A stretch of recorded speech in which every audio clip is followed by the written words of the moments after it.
Welcome back, brothers and heretics, to Warhammer. Tonight's story, we dive into the fall to Aeldari and the creation of the Chaos God Slaanesh.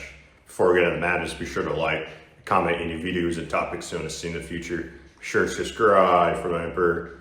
And I want to thank you guys for the support. I've been killing it. Now, let's get into the madness. The city had no beginning. That was the first lie it told, and the oldest. Its towers rose from the skin of the world as though they had never been built, but had instead been dreamed whole from crystal bone and moonlight, coaxed upward by the minds of sculptors so gifted that matter had forgotten how to remain inert in their presence.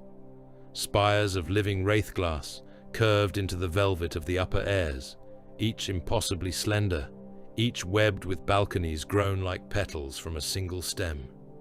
Causeways of translucent brilliance joined pinnacle to pinnacle across gulfs that would have swallowed mountains.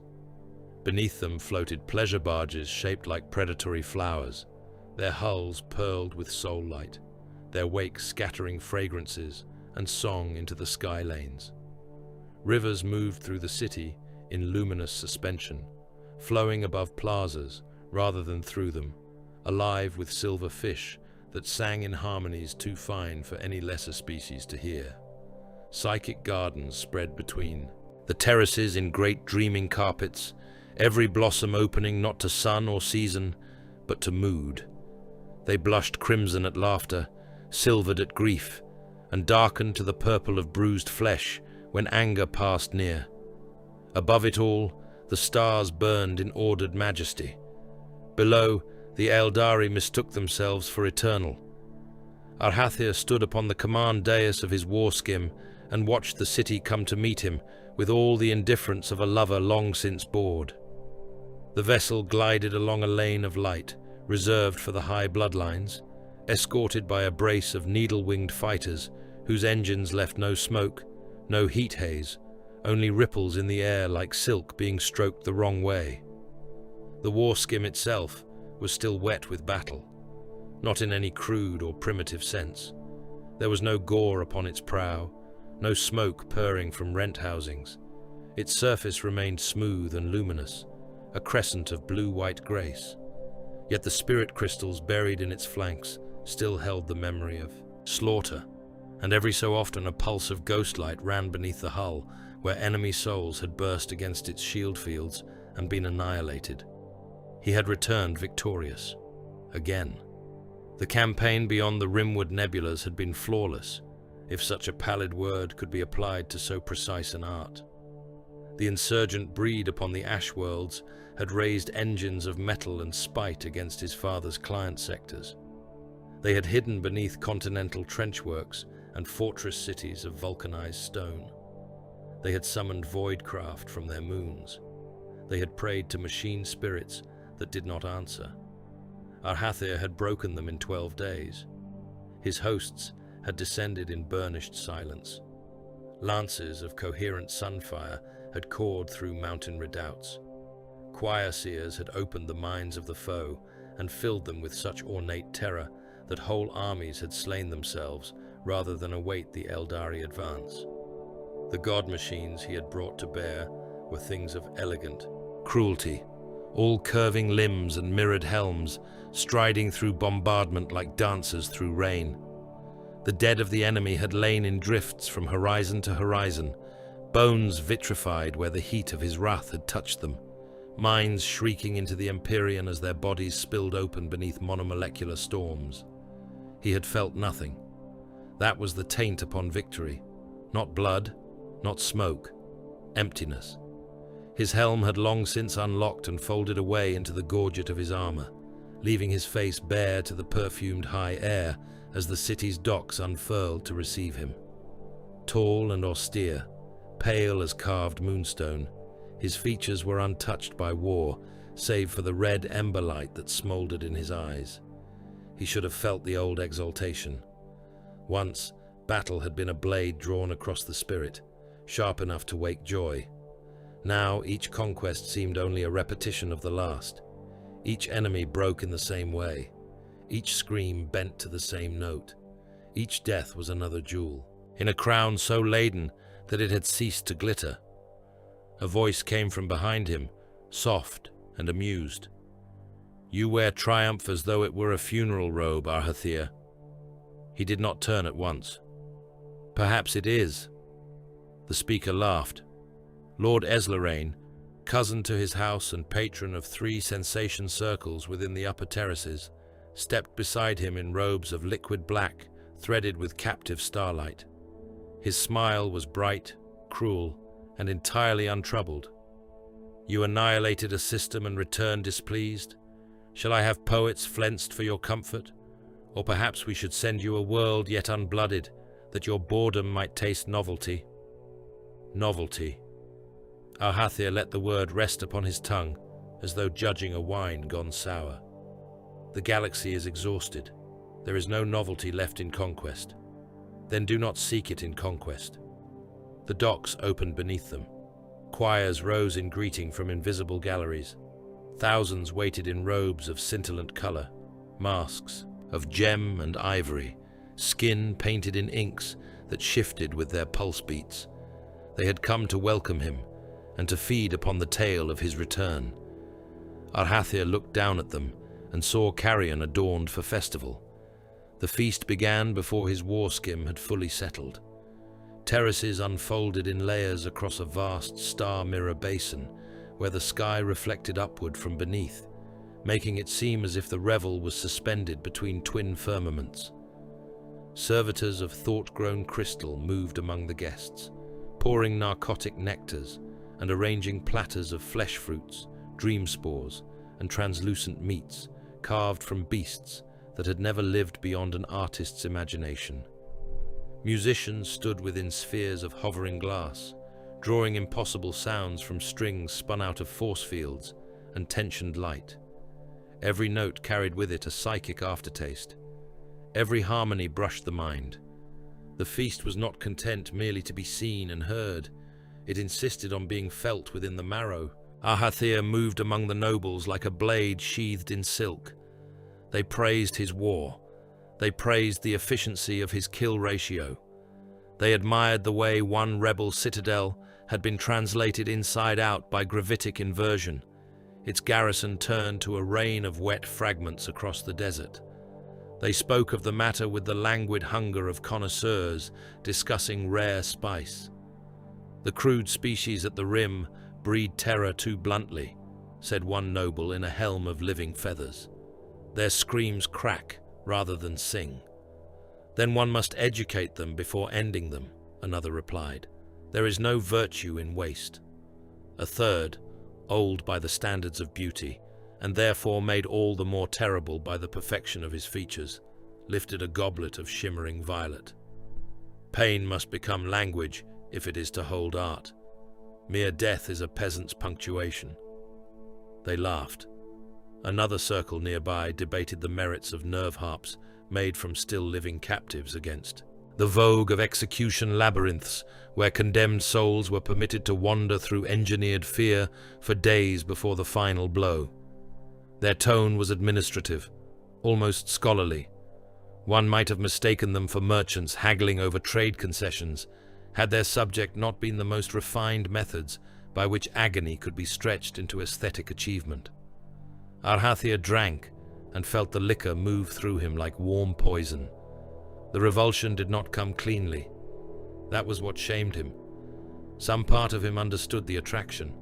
Some part of him had already become too familiar with the scent of opened bodies and the bright intelligence that sometimes flashed in prey, at the instant despair, became revelation. Across the basin, a formal challenge had been proclaimed.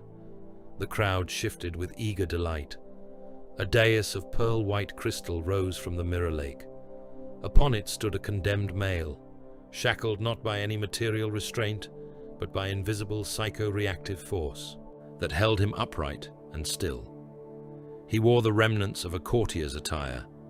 His face was beautiful in the way only the Aeldari could be beautiful, and all the more pitiable for the terror flaring behind his eyes. "A fashionable execution," murmured Eslarain at Arhathir's shoulder. "You are in time for the climax." "For what crime?" Eslarain's smile widened. "Irrelevance, I believe, or perhaps satiety. It is difficult to keep pace with fashion. A sculptor came forth, draped in veils of silver skin. In one hand he held a blade so fine it was almost not there at all, visible only when it caught the constellations and tore them into threads. He bowed first to the crowd, then to the condemned. "Your ending," he said, "will aspire to grace." The victim tried to speak. The field made his plea emerge only as music. The first cut opened him from throat to navel without spilling so much as a droplet. The blade had sealed as it parted. The sculptor's other hand entered the wound as delicately as a lover's caress. He drew out coils of glistening organ meat and arranged them in the air where antigrav beads caught and held them in spiraling forms. The crowd sighed. The condemned remained alive. Psychic filaments fed his nervous system with heightened sensation, so that every intrusion became an ecstasy of pain. His eyes rolled white. Tears ran. His own innards blossomed around him in precise geometric display, pink and silver, and pearl red beneath the feast lights. When the sculptor cracked open the skull and unfolded the brain in wet petals, applause broke across the terraces like weather. Arhathir felt his stomach harden. It was not pity. He had slain more beings than the guests below had names. It was something colder and more dangerous. Recognition. He saw in the ecstatic faces around him not simple cruelty, but need. A starvation no feast could fill. The execution had not satisfied them. It had sharpened them. Their eyes burned brighter now. Their breathing had quickened. They wanted more. He turned away and looked upward, toward the shrines that crowned the higher terraces. They stood open to the night, jeweled and magnificent. Shrines to Asurion the Phoenix King, to Kayla Mensha Cain, bloody-handed and eternal in wrath, to Lilith, the dreaming maiden, to Kernus the hunter, to Vol the smith, to Morai Heg of the crone wisdom. Their altars were bright with offerings. Their steps were worn by 10,000 generations of devotion. Their priests still sang the old invocations. Yet the air around them felt wrong. The prayers rose, but did not ascend. They seemed to curl back upon themselves, distorted, as though some immense and unseen pressure pressed against the veil between worlds and turned all reverence sour before it could reach divine ears. Far from that city of bladed splendor, Kelmanir knelt within a conclave chamber, grown from dark psychocrystal, and listened to doom breathe. The chamber lay upon a distant void-born domain, moving slow through the outer reaches of the Empire, far from the central worlds and their fever. Seers sat in widening circles around a basin of black glass. No star shone there, no flame burned. The only light came from the runes orbiting above their open palms, each sigil casting pale reflections over faces gaunt with concentration. Kelmanir had stood among prophets before. He knew the sigh and shimmer of the skein. He knew the thousand-fold possible futures branching and tangling like roots beneath the skin of time. This was not that. He cast his rune and saw it tremble. Others followed, the chamber filled with signs: doom, loss, division, blood, exile, madness. None held steady. They spun and collided, each devouring the meaning of the next, until the basin began to fog from within, as though something beneath its polished surface breathed against the underside. A seer of great age opened his eyes. "Do you hear it?" Kelmanir did, not with the ear, not even with the witch sense. He heard it in the cavity behind thought, where intuition became terror before either could be shaped into reason. A hunger, not the lean, predatory, clean need of Cain upon the battlefield, not the old wild appetite of Kernus in pursuit. This was swollen, luxurious, insatiable, a mouth yet unborn, already savoring what it would consume. "We have crossed some invisible threshold," whispered Kelmanir. "No," said another seer, his voice shaking. "We have built it." On a world of older austerities, beneath a sky unpoisoned by pleasure lamps, Thalanor spoke before a council, and let his disgust go unveiled. You gorge yourselves on marvels and name it transcendence. You drown in indulgence and call it liberation.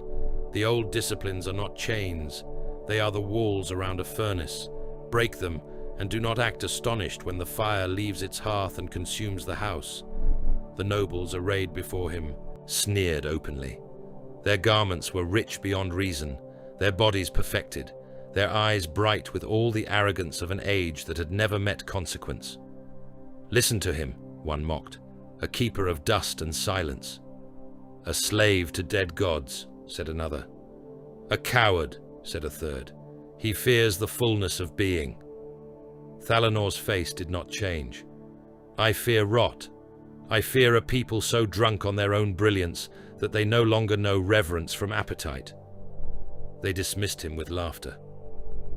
In the deep arteries of the webway, Saedruak walked the markets of Comarach and saw the sickness spread where even the stars could not witness it.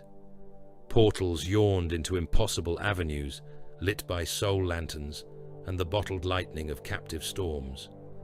Bargains were struck in whispers and screams alike. Flesh changed hands beside sculptures made from crystallized memory. Pain was distilled into drafts. Faces were purchased. Names were sold. A duelist in mirror armor traded a century of service for a blade tempered in a dying saint's final thought. A masked broker offered caged experiences harvested from the minds of murderers, each one a tiny jewel of terror ready to be relived at leisure. Saedruak smiled his thin smile and saw no obscenity, only advantage. Yet even here, where vice had long ago become both currency and creed, there was escalation, a quickening. The merchant's eyes were brighter, the wares more depraved, the haggling more fevered. He paused before a stall where an artisan had stretched strips of sentient nerve across a silver frame and was plucking from them a song made from remembered agony. Exquisite, Saedruak murmured. It is unfinished, replied the artisan. Everything is unfinished. Back beneath the feast lights, Arhathir left the terraces and climbed alone toward the shrines. Behind him, the revel swelled. The execution had ended. Another had begun. Music roared. Minds blazed. The city shone like a jewel held too near the flame. At the highest altar, he stood before the image of a Surian and laid a bloodless hand upon cold crystal. There was no answer, only the faintest murmur in the spirit of the shrine, as though a signal had been interrupted by some distant and deepening storm. He withdrew his hand. Across the empire, Kelmanir rose from the basin with horror tightening every line of his face. Thalanor departed the council chamber to gather those few who still remembered shame. Saedruak marked hidden routes and sealed bargains with the calm precision of a predator scenting weather. And in the great dark beyond sight, beyond chart and shrine and sky lane, where no eye of flesh could ever turn, something vast and formless stirred for the first time. It had no name, not yet, but it had begun to hunger. Kelmanir chose a chamber with no ornament. That alone was enough to offend half those he had summoned. The room lay deep within the ancient Voidborn, habitat called Lethrain's memory, in a ring that had once housed engines of prediction and archive cells for minds too precious to trust to a single body. The chamber was black psychocrystal from floor to ceiling, shaped not into the voluptuous curves now fashionable among the core worlds, but into clean angles and severe symmetry. No narcotic mists drifted through the air. No music sighed from hidden alcoves. No living tapestries pulsed in time with the moods of the guests. The only light came from a shallow basin of still water at the center of the floor, and from the runes revolving above the open palms of those present. They were few. That, too, was an insult. Kelmanir had once spoken to conclaves so vast that a lesser species would have mistaken them for armies. He had stood before circles of seers, artificers, void-rites, and soul attendants whose collected thought had bent probability into docility. Now he stood before scarcely more than a handful, each one carefully, chosen for discipline, rather than prestige, and each one marked by the same fatigue that had begun to hollow the eyes of all who still possessed the wit to fear. "They will not come," said one of the artificers, his voice dry with contempt. "You named half the high bloodlines of the inner dominions and invited them to hear you speak of peril. They sent scented apologies, derision, or silence." Kelmanir inclined his head. "I expected no more." A younger seer, lean and ash-pale, let one rune drift into the basin. Its reflection warped at once, breaking into ripples though the water did not stir. "Then why summon us? To grieve together? To prepare?" The word did not ring in the chamber. It fell. Another of the gathered, an elder whose face had been drawn narrow by centuries of restraint, turned his palm upward. Runes of warning, severance, and voyage spun above his skin like trapped stars. "Speak plainly, Kelmanir. We have all read fractures in the skein. We have all heard the distant appetite pressing against the veil. What new terror have you brought us?" Kelmanir walked to the basin and looked down into his own reflection. The face that looked back was fine-boned, severe, and bloodless beneath the dim light, but there was something feverish in the eyes. Not madness. He had seen enough of that spreading through the Empire's pleasure circles to know its perfume. This was clarity, driven to anguish. "Our people believe themselves sovereign over consequence," he said. "That belief has become liturgy. They glut themselves upon sensation, pride, slaughter, and invention, and because no rival race can humble them, they imagine the cosmos itself has surrendered judgment. They are wrong. Every act of excess, every degradation embraced as art, every murder refined into amusement, every soul bent inward upon appetite rather than outward toward discipline, strikes the Empyrean like a hammer blow. We are not merely corrupt, we are gestating our own devourer." Silence followed, not the silence of disbelief, the silence of those hearing their worst thought given shape. The younger seer spoke first. "You are naming it as birth. I am. Not invasion, not divine wrath, not the old gods turning their faces." Kelmanir's expression hardened. "Would that it were so simple. No, we are making something, not with hand or forge or right, but with the accumulation of our species' indulgence spread over centuries, like poison seeping through silk. It is growing within the warp from all that we have become." One of the artificers gave a humorless smile. "And now you intend to save us." "I intend to save what can still be severed from the body before the gangrene reaches the heart." That roused a murmur. The elder seer lifted his gaze. "Severed how?" "With departure, with discipline, with refusal." Another silence, sharper than the first. Then came the expected objection, spoken with quiet loathing. "You would abandon the Empire." Kelmanir turned to the speaker, a voidwright named Calith, who had spent his long life growing habitats in the dark between stars. "The Empire has already abandoned itself.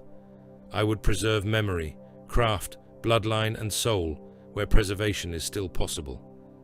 Calith's mouth tightened. "And where will you take these survivors? To the crude colony worlds maintained by agrarian ascetics? To the untouched maiden spheres where the exiles gnaw roots and preach hardship as though hardship were virtue? If hardship is the price of survival, then hardship becomes virtue." Displeasure flickered over more than one face. Kelmanir saw it and pressed onward without mercy. "I did not gather you for comfort. I gathered you because some of you still possess the strength to choose restraint, where the rest of our kind choose delirium. Habitats can be converted. Archive vaults can be moved. Spiritcraft can be housed. Seed vaults, armories, libraries, forge seeds, gene records, ancestral relics, star charts, all of it can be loaded and borne away. But departure alone will not save us. If we carry the sickness with us, we only make of exile a slower death. We will need law. We will need forms of conduct severe enough to wound our pride. We will need paths of thought narrow enough to keep desire from spilling into worship. The basin darkened, not physically. Something beneath the black water seemed to deepen, as if the chamber had opened over an abyss. The younger seer breathed out through clenched teeth. "You ask for a people remade." Kelmanir looked from face to face. "I ask for a people that might continue." Far from Lithrain's memory, Thalanor stood upon a high stone platform beneath a bruised evening sky and watched the first columns of exiles gather in bitter silence. No music greeted them, no blessing choirs, no radiant courtiers attended their departure with tears and solemnity. There was only the wind crossing the launch fields, the smell of machine incense from awakened grav haulers, and the muttered friction of families tearing themselves apart, one decision at a time. These were not the triumphant pioneers of old expansion myths. They were not dreamers sailing forth under banners of glory. They were those who had looked upon the soul of the empire and recoiled. Some came from conviction, some from fear, some from a shame so old and deep it had finally become unbearable. All were marked now by the same thing. They had chosen to leave while the rest of their species laughed. The voidcraft waiting beyond the stone rise were immense, not warships, not pleasure arcs. Great habitat shells and migratory stations dragged from stable orbits and reconfigured in feverish labor. Their flanks were still scarred where luxury districts had been stripped out to make room for granaries, forge holds, water condensers, archive seals, spirit repositories, and vaults of seed and beast stock. Elegant observation domes had been armored. Garden spheres had been gutted and turned into manufactories. Vast civic chambers now held stacked crates of relics and disciplined lines of embarkation instead of masked entertainments and narcotic pageants. These would be the bones of worlds yet unborn. A male voice rose from below the platform, raw with outrage. "You cannot ask this of us." Thalanor looked down and saw the father and son at once. The father stood in robes of house colors, splendid still despite the dust on their hem. Every jewel on his person was real. Every line of his face declared offense. Beside him stood his son in plainer garb, carrying a sealed casket against his breast with both hands. The youth's expression was hollow with determination. "I ask nothing," Thalanor said. "The choice is already yours." The father spread his hands toward the columned embarkation road. He would cast away bloodright, inheritance, station, all for ghost stories and the mutterings of frightened prophets. The son did not look at him. "I would cast away rot." The father flinched as though struck. "You dare." "I dare what you never will." Thalanor descended the steps. Around them the exile camps churned with quieter versions of the same grief. Brothers parting from brothers. Fathers calling sons ungrateful. Sons calling fathers blind. Households cut in two by the question of whether doom was real or merely another passing fascination among the seer castes. Some mothers wept, some cursed, some chose one side and let the other go wordlessly. But Thalanor's attention did not linger there. He had no indulgence left for gentleness. Each farewell seemed to him less tragedy than indictment. A civilization worth preserving would not have made departure feel like apostasy. He stopped before the father and son. "To remain is your right," Thalanor said to the elder. "No one binds you. To the departure columns. Return to your terraces. Return to your feasts. Return to whatever narcotic lie helps you sleep beneath the groaning of the warp." The father's eyes flashed. "You speak of sleep, while you herd our blood into the wilderness like penitence." Thalanor's gaze did not soften. Penitence would be nobler than what our people now call delight. The father looked to his son one final time. "If you go, do not return. I will not stain my line with cowardice." The youth finally met his gaze. There was pain there, but harder things as well. You stain it enough for both of us." He turned and joined the column. The father remained rooted in place, long after the marching lines had begun to move. Thalanor left him there beneath the wind and the darkening sky, looking smaller with every step his son took away from him. In the core dominions, panic had begun to take on pageantry. Arhathir had been summoned not to war, but to order, and he found the task fowler. The Plaza of Singing Glass had once been a place for processions of devotion. Its terraces rose around a shrine spire dedicated in elder days to Asurion, and every inch of crystal underfoot still remembered the tread of pilgrims. Now its broad processional ways were choked with mobs. On one side stood the pleasure cultists, in robes flayed from every color at once, their faces hidden behind masks shaped like laughing wounds. They carried standards woven from nerve fiber and banners dipped in perfumes that made the air itself seem intoxicated. Their voices rose in ecstatic chant, proclaiming liberation from stale restraint, mocking all talk of consequence as cowardice disguised as wisdom. Facing them were the traditionalists, fewer in number and plainer in bearing, but no less fierce for that. Some wore old shrine colors. Some carried ritual blades never before drawn against their own kind. Their songs were harsher, filled with the names of the old gods and curses, against the decadence of the age. Between them, the dead already lay. Arhathir stepped from his skimmer with his war armor still upon him, and the crowd shuddered around the sight of him. For all the Empire's rot, a returning war scion still possessed gravity.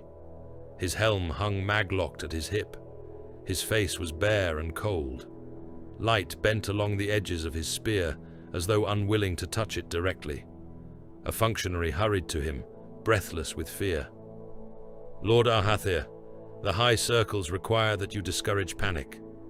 He looked over the field of shouting, blood, and broken crystal. "This is not panic. This is appetite-wearing doctrine as a mask." The functionary swallowed. "Then discourage that." Arhathir walked forward into the killing space. The first cultist to rush him died before the crowd understood he had moved. The spear entered beneath the chin and came out through the crown in a spray of bright blood and grey matter. The corpse fell twitching, its mask cracked in half. That might once have ended the matter. Now it only fed it. Traditionalists shouted praise. Cultists shrieked laughter and challenge. Knives flashed. A rain of monofilament ribbons hissed through the air, peeling faces into wet streamers. Someone opened a sonic shriek engine, and a rank of shrine keepers burst apart from within, their organs liquefying behind intact skin. Arhathir waded through it like judgment given flesh, breaking spines with the haft of his spear, severing wrists, stamping one rioter's skull flat enough to paint the crystal beneath with pink ruin. He killed cultist and traditionalist alike, where frenzy overmastered sense. It disgusted him that the bloodshed pleased the watchers in the surrounding balconies. They leaned over the rails, applauding, wagering, drinking, as if even civic collapse must become entertainment before the night ended. When the riot at last recoiled from his fury, and the plaza lay strewn with opened bodies, he stood, amid the ruin, breathing slowly through the copper stink, and looked up at the shrine spire. Its jeweled doors stood open. No blessing came forth, only hollow song.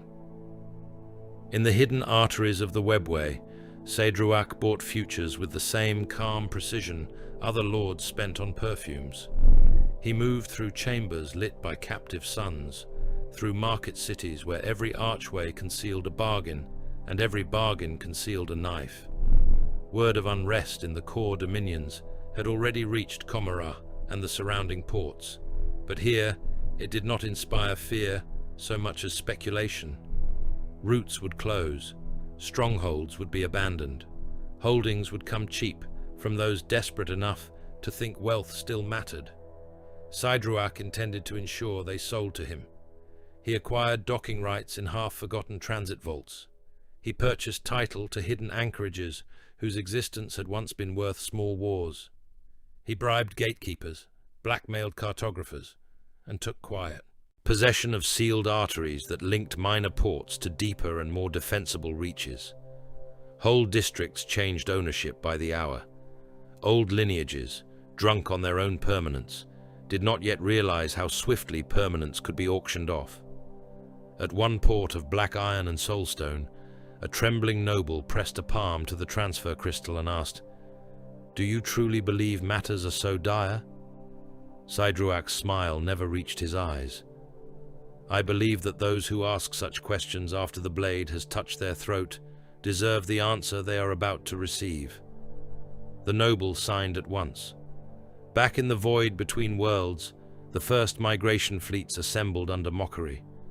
Pleasure yachts circled them like carrion birds around a procession of mourners, their hulls blazing with celebratory color. Voices amplified across the embarkation fields, jeering at the exiles below. Ascetics, ruin lovers, dust eaters, traitors to joy, mad prophets, the insults, rained down with petals, offal, and narcotic ash. Thalanor marched at the head of one refugee column as stones of hardened crystal and hooked barbs fell around his people. A decadent noble on a hovering dais laughed openly while his retainers loosed hunting beasts into the crowd for sport. The creatures were sleek things bred for the chase, all glistening muscle and needled maws. They tore down a limping elder within moments, opening his belly from hip to sternum and spilling steaming coils onto the launch road. The column faltered. Thalanor did not. He drew his blade and met the first beast head-on, shearing through its jaw and into its brain case in one brutal upsweep. Blood sprayed over his armor. The second leapt for his throat. He caught it by the neck, twisted until the spine broke with a wet crack, then hurled the carcass aside. "Forward!" he roared. "Do not stop for their amusement. Let them howl at your backs." His followers obeyed. That obedience was the first, proof that some harder people might yet be forged from the ruins of the old. Kelmanir came to the embarkation decks before the first great detachments began their ascent into the converted void habitats. He walked past stacked archives and sealed vaults of seed, past forge kernels wrapped in stasis fields, past spirit craft cradled like sleeping relics. He watched crews strip away ornamental structures and replace them with armor, engine throats, and practical habitation tiers. Beauty was being flensed from these vessels and replaced with endurance. It pained him. It also steadied him. One of the seers from his chamber approached and said, "They call these hulks coffins." Kelmanir looked up at the vast, stripped superstructure of the nearest habitat, its elegant pleasure spines now hidden beneath scaffolds, plating, and cargo locks. "Then let them be coffins for what we have been." The seer's eyes narrowed. "And for what we may become?" Kelmanir was silent for a long moment. Then he said, "If we do not become different, we will carry the same poison into the dark and merely build a slower version of our empire elsewhere. No, these ships must be more than escape. They must be correction. Every luxury aboard them must answer to purpose. Every appetite must learn a chain. Every soul must be taught that mastery of self is not diminishment." Below them, engines awakened with cathedral gravity. The migration fleets began to rise, and as the departing ships broke from the docks and turned their luminous prows toward the black between stars, those aboard looked back one final time at the worlds they were leaving. The Empire glittered. Fireworks climbed like artificial constellations above the terraces. Music rolled from city to city. Laughter carried over the void on broad-spectrum vox, like a mockery made sacred. On the upper levels of one bright plaza, tiny with distance and yet unmistakable, ritual executions were underway beneath showers of colored fire.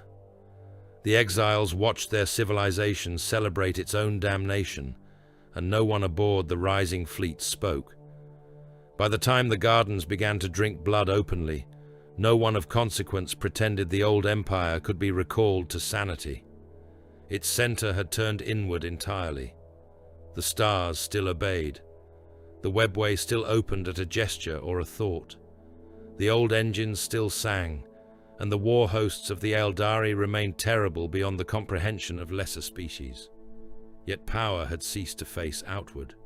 Conquest no longer held meaning. Discovery no longer seduced. There was nothing left to win that had not already been taken. Nothing left to build that did not feel like repetition.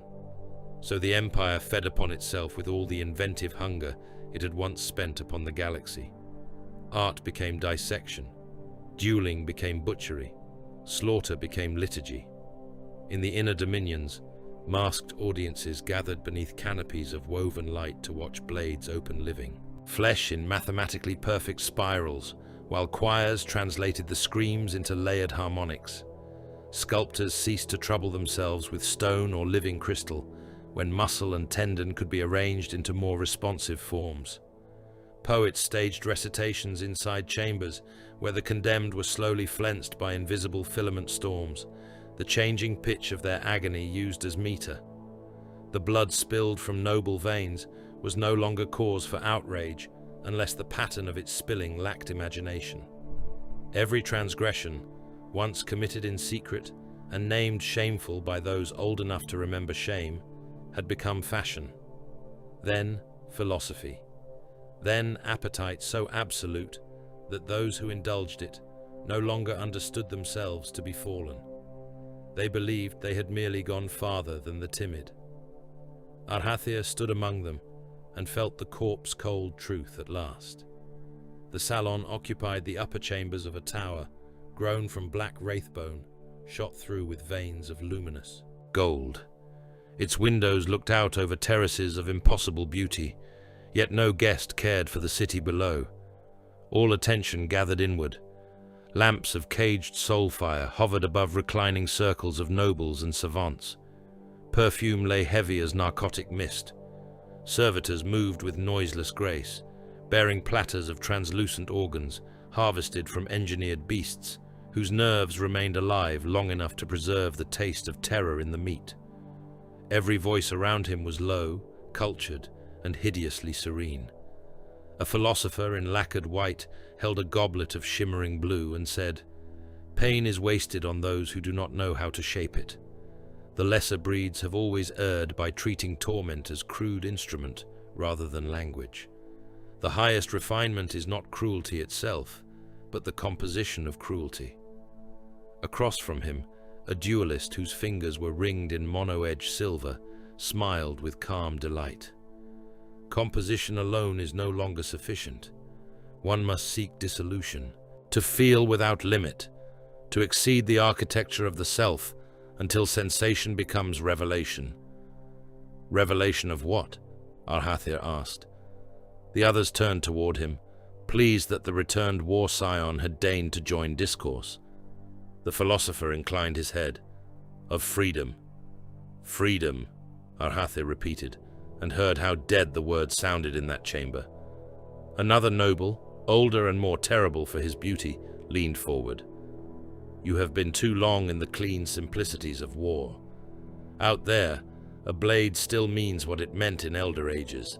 Here, among the fulfilled, meaning is subtler. To be bound by restraint when all barriers may be broken is a failure of courage." Arhathir looked at the speaker's hands. Their nails were rimmed with drying blood, not his own.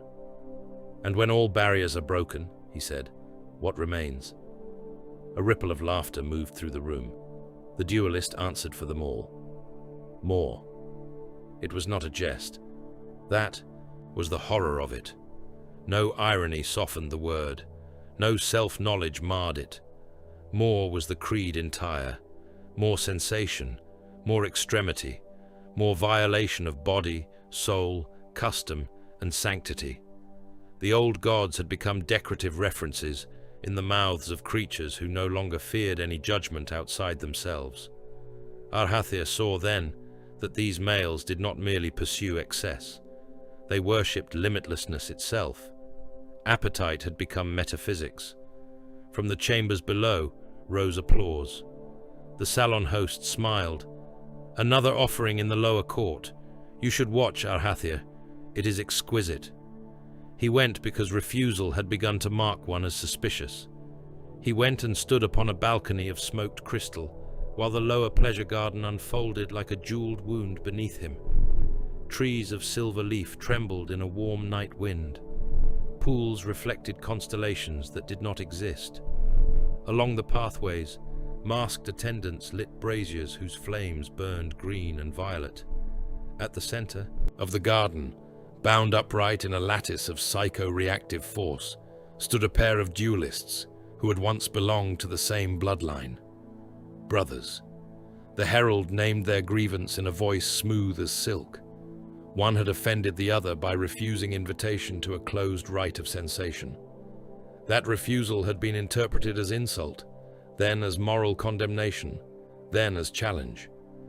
The matter would now be resolved through artistic bloodshed. The signal was given. Both moved with impossible speed, all grace and murder. Their blades kissed sparks from one another in the perfumed dark. Then the first wound opened, and the audience sighed as though a lover had finally spoken the desired word. One duelist lost an arm at the shoulder. The limb spun away, pumping bright arterial blood over the white gravel. He laughed through it, intoxicated beyond reason, and drove his remaining blade into his brother's abdomen with such force that slick loops of intestine slithered free across his wrist. They did not stop. They could not stop.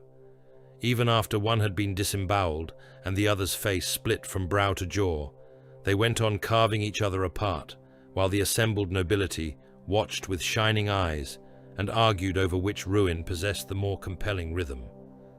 Arhathir turned away before the end. He found no disgust waiting for him, only certainty. Civilization was dead. The body still moved. The voice still sang. The jewel still glittered. But the animating thing within it had already gone into the dark. Kelmanir came too late to save the district of Lysor. Its towers were still standing when his convoy entered orbit above the population cluster. That was the first deception. From the void, the district retained its formal lines, its radiant avenues, its domes and gardens and shrine spires intact beneath a haze of auroral light.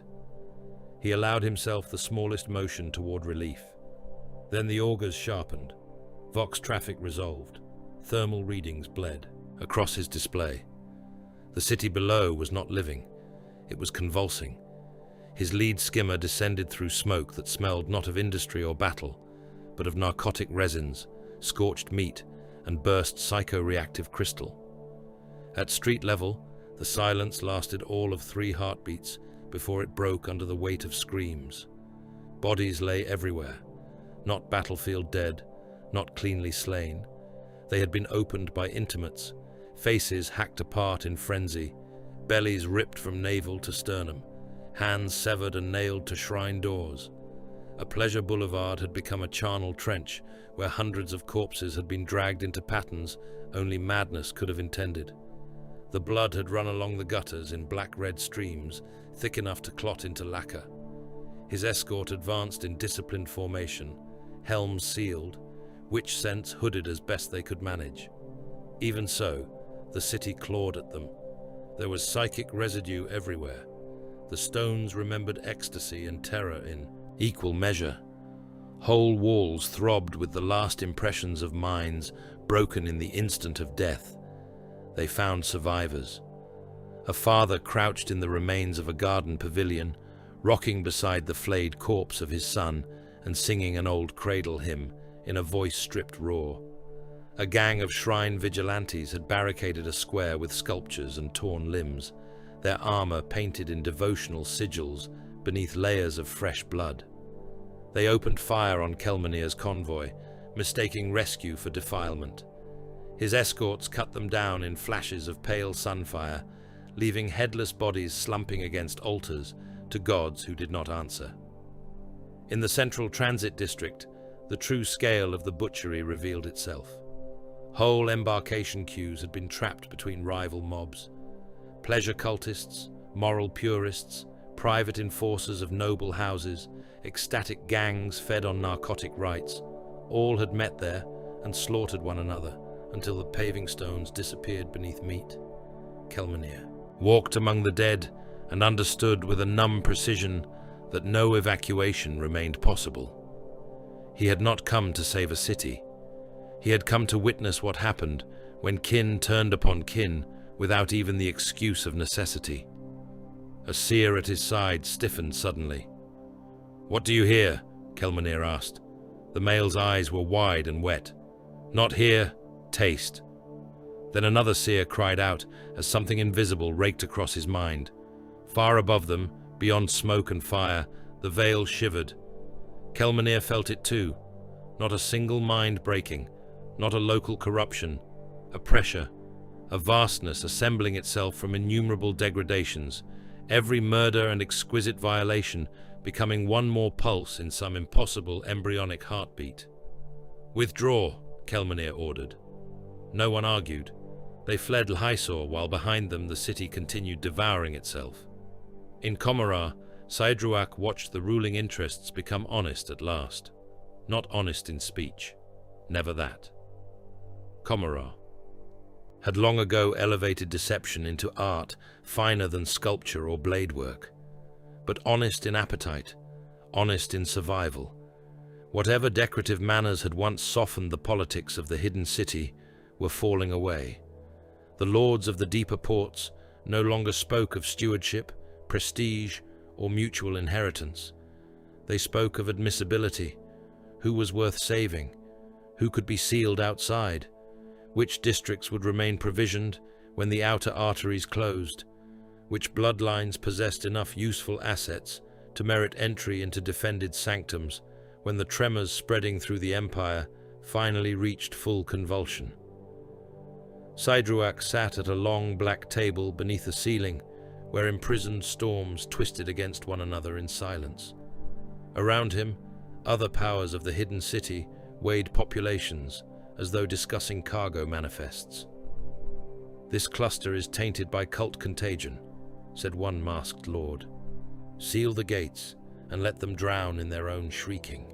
"They still possess manufactories of value," another replied. "Then strip the manufactories first." A third tapped clawed fingers against the table. "The reservoirs beneath the western vaults must be reserved for the inner circles only. Anyone left outside the seal lines is already a corpse. Sentiment serves no purpose." Saedruak listened and gave no sign of discomfort. Mercy had become weakness. He had known it sooner than most. Now even the slower predators were learning. When the session ended, he moved at once. Hidden reservoirs were sealed. Armories were rekeyed to bloodline and cipher. Sanctums in the deeper reaches were provisioned and warded.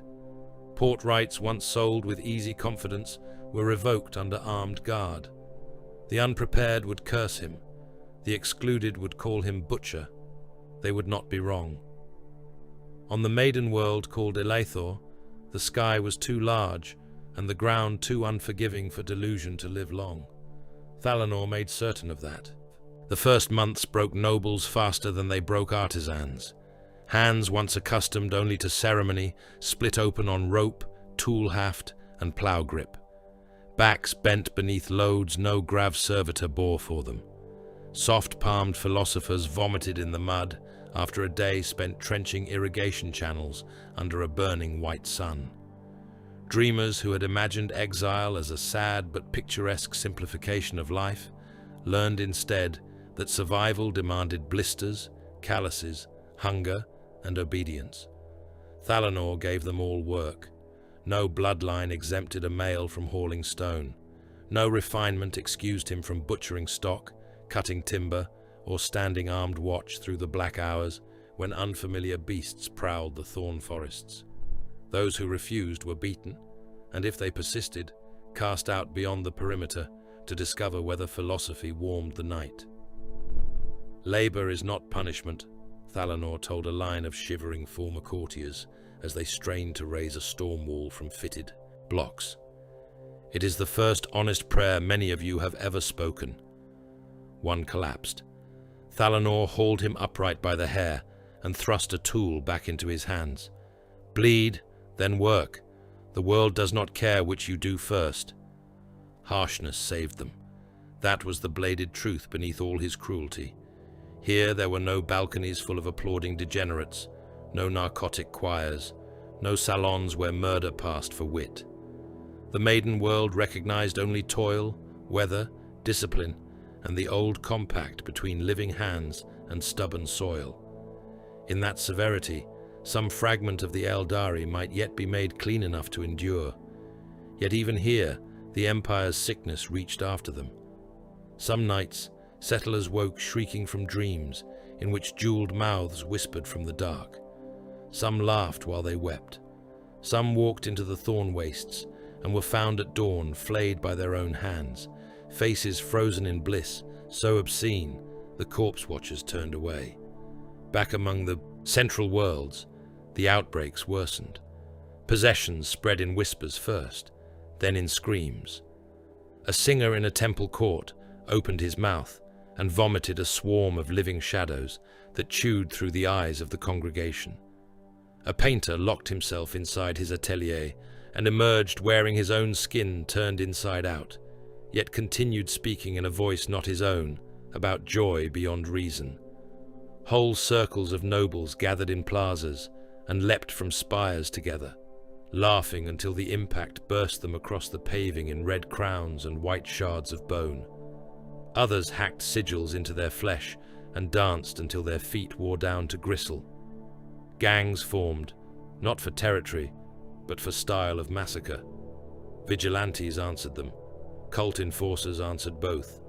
Streets once built for processions of beauty ran black with opened bodies, and every night the blood shone brighter under the pleasure lamps.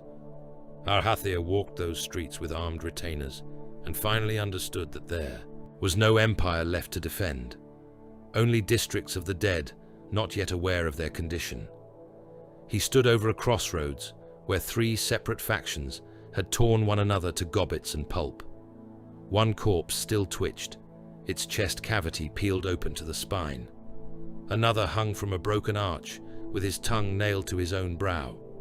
A third had split his skull upon the paving and used the fragments to carve runes into the stones before expiring. The once lovely avenue around them was a ruin of broken statuary, torn silk, scattered masks, and steaming coils of viscera. A surviving enforcer crawled toward Arhathir on one ruined arm, smiling through teeth shattered to red stumps. "Did you see?" he whispered. "Did you see how beautiful we were?"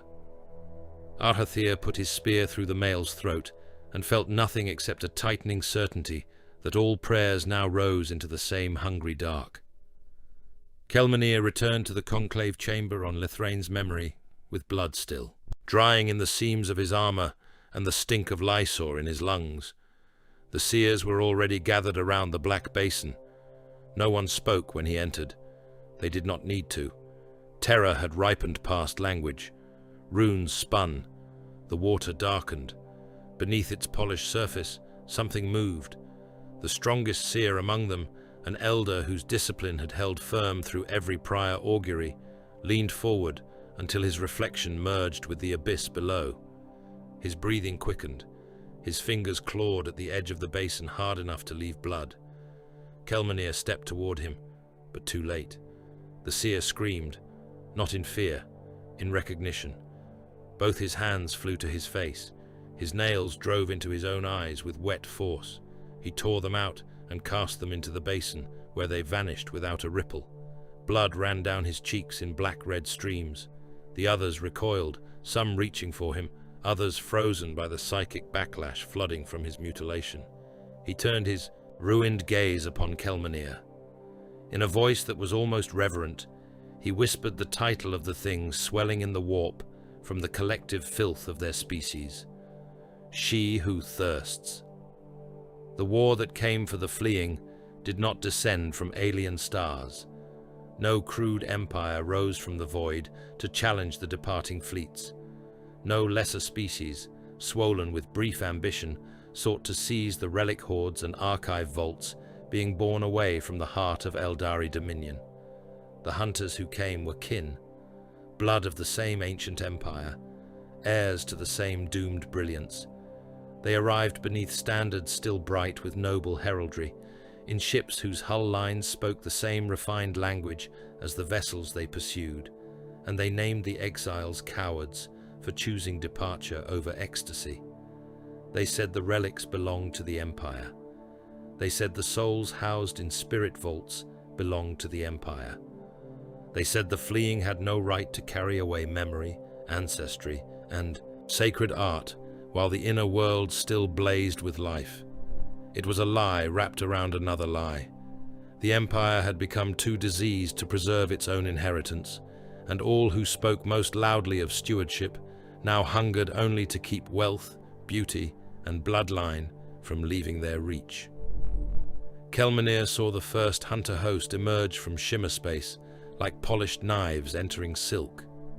He stood upon the command tier of Lethrain's memory, one hand braced against the cold curve of a spirit console, while augur glyphs spilled across the chamber air in bright runic cascades.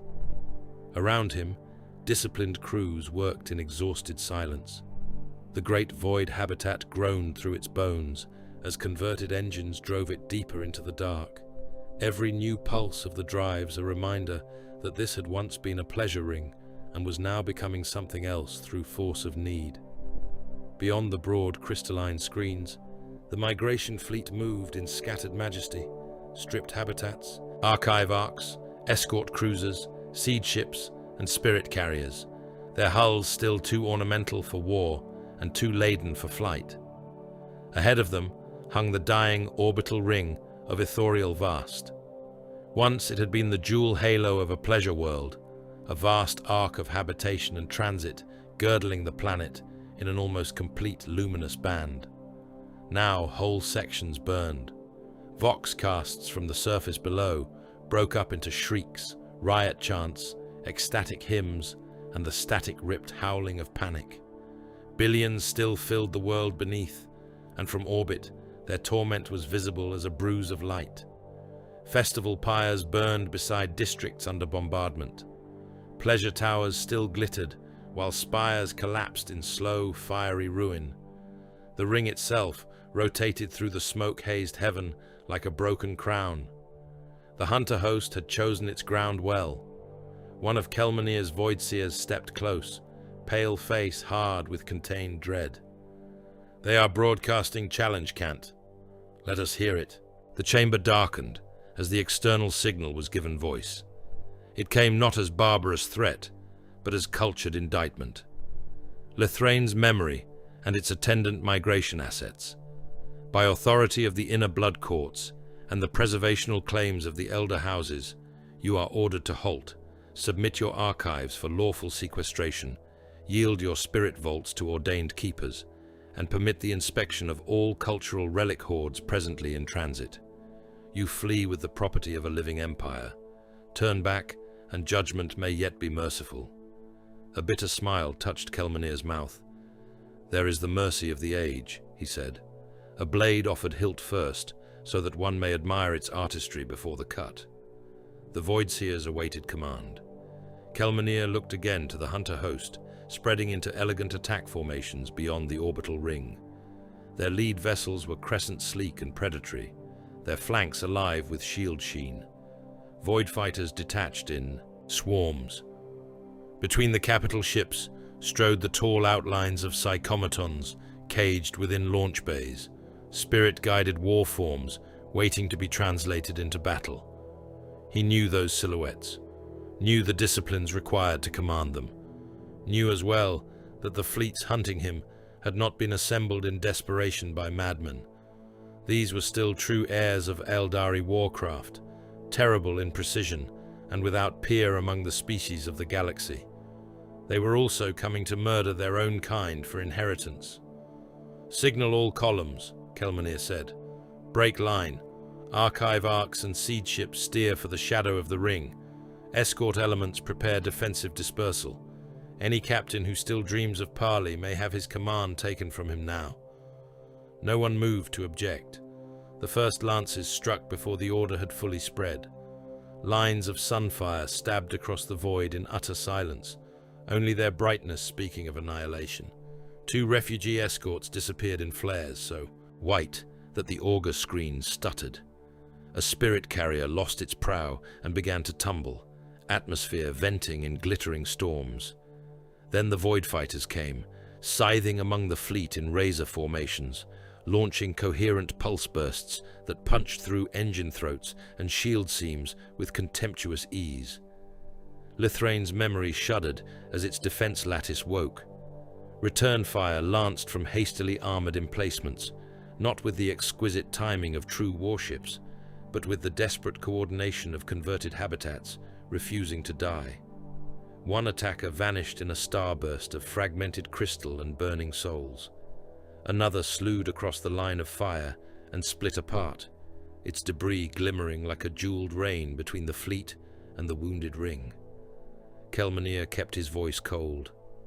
Hold the inner columns, bring the relic arcs around the shadow side, sever any crippled vessel that cannot maintain formation. A captain looked up sharply.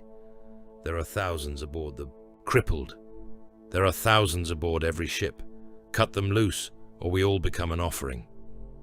The captain obeyed, and in that obedience, Kelmanir felt something irreversible settle into him. Pity remained. It simply no longer ruled his hand. Across the killing field, Arhathir commanded the hunter host as though he had been born for no other art. His flag vessel, the Sable Lament, slid above the orbital ring with murderous grace, every contour of its hull a hymn to velocity and exactness. Around it the attack echelons wheeled in faultless geometry. Information poured through spirit thrones and command sigils. Target runes blossomed and vanished.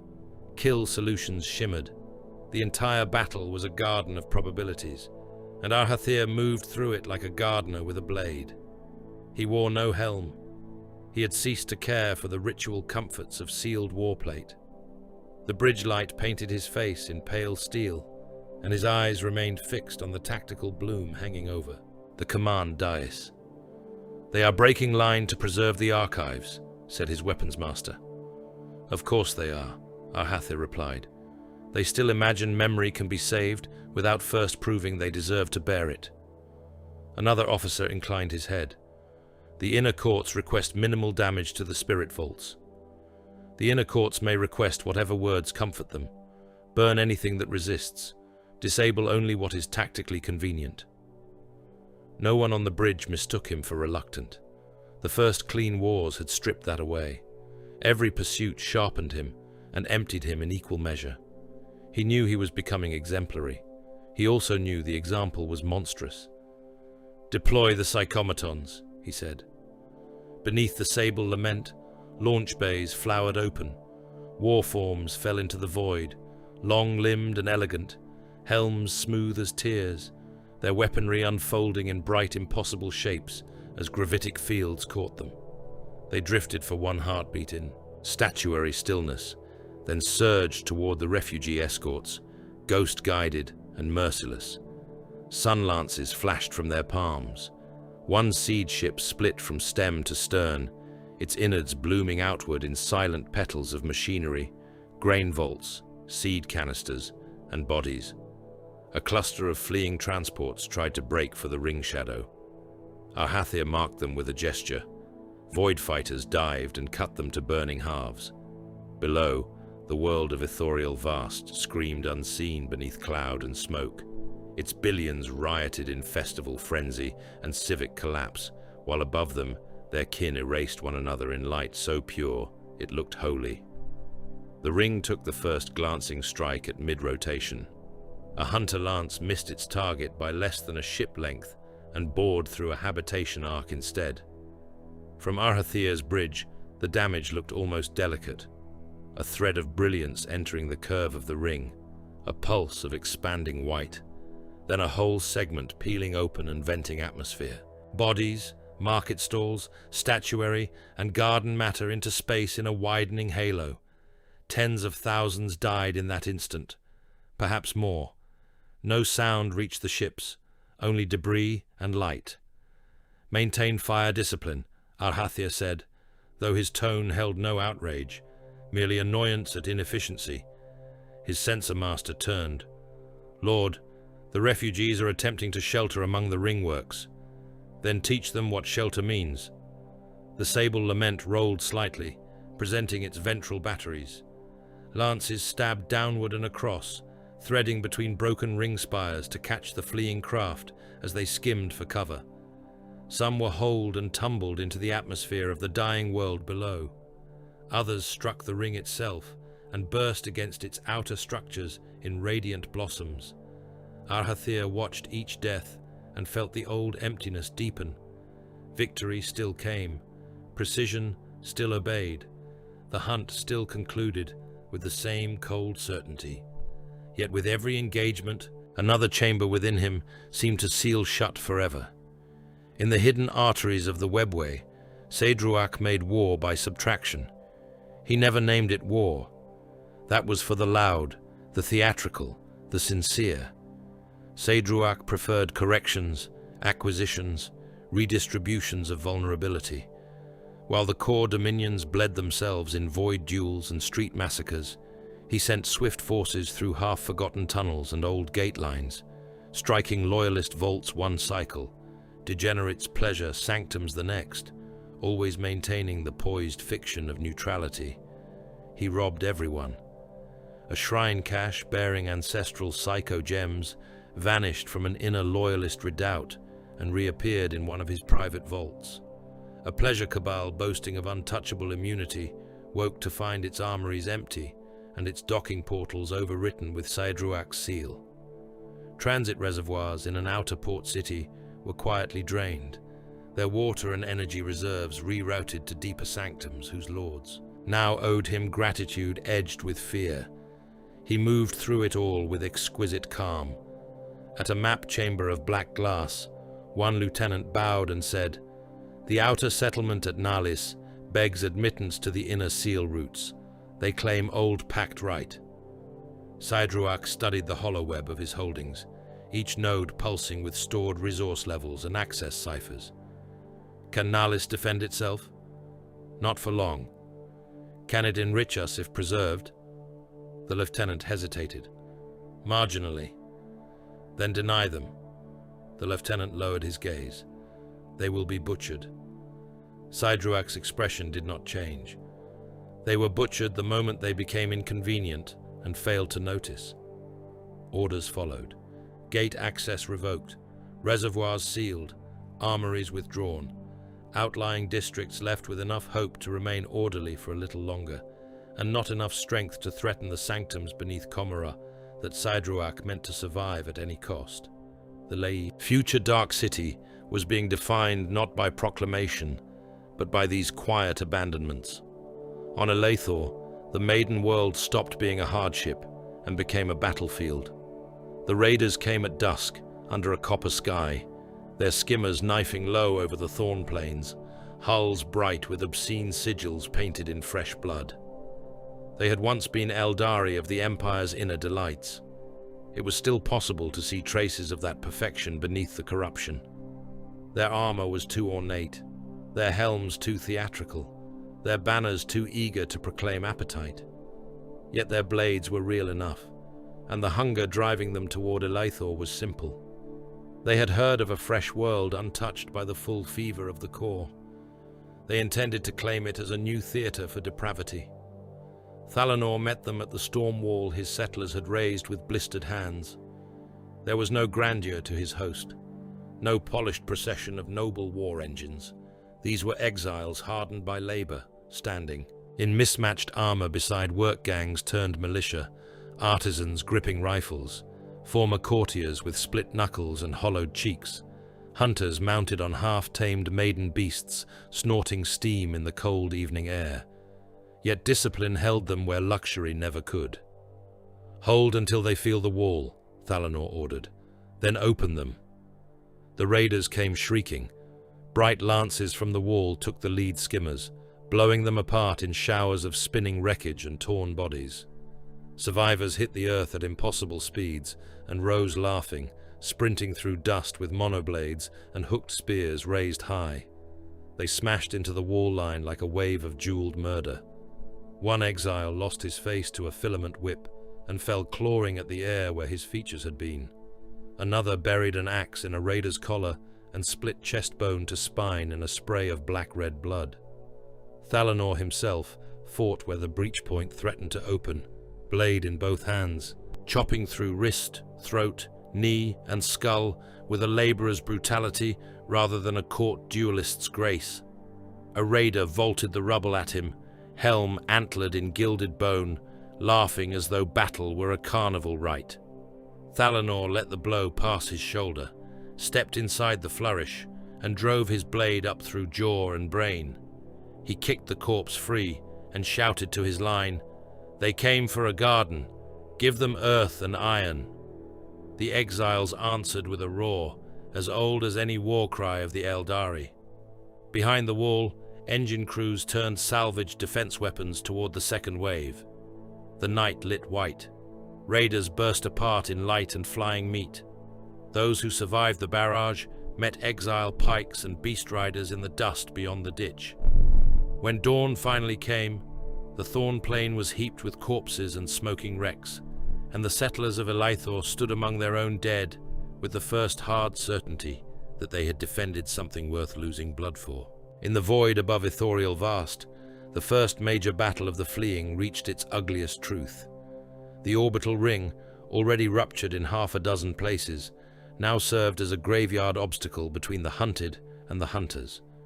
Refugee ships burned by the thousand. Some were true vessels. Some were docking ferries overloaded with fleeing household members and shrine servants. Some were archival barges carrying irreplaceable memory vaults that had never been meant to know battle. They died alike. Each explosion flashed through the warp like a struck nerve. Each death fed the unseen pressure Kelmanir had begun to recognize behind every act of kinslaying. He watched a line of transports vanish under fighter attack and knew, with a scholar's hatred for the truth, that their souls had not gone cleanly. Nothing went cleanly anymore. A captain on his command tier cried, "The rear screen is collapsing." "Then collapse it with purpose," Kelmanir answered.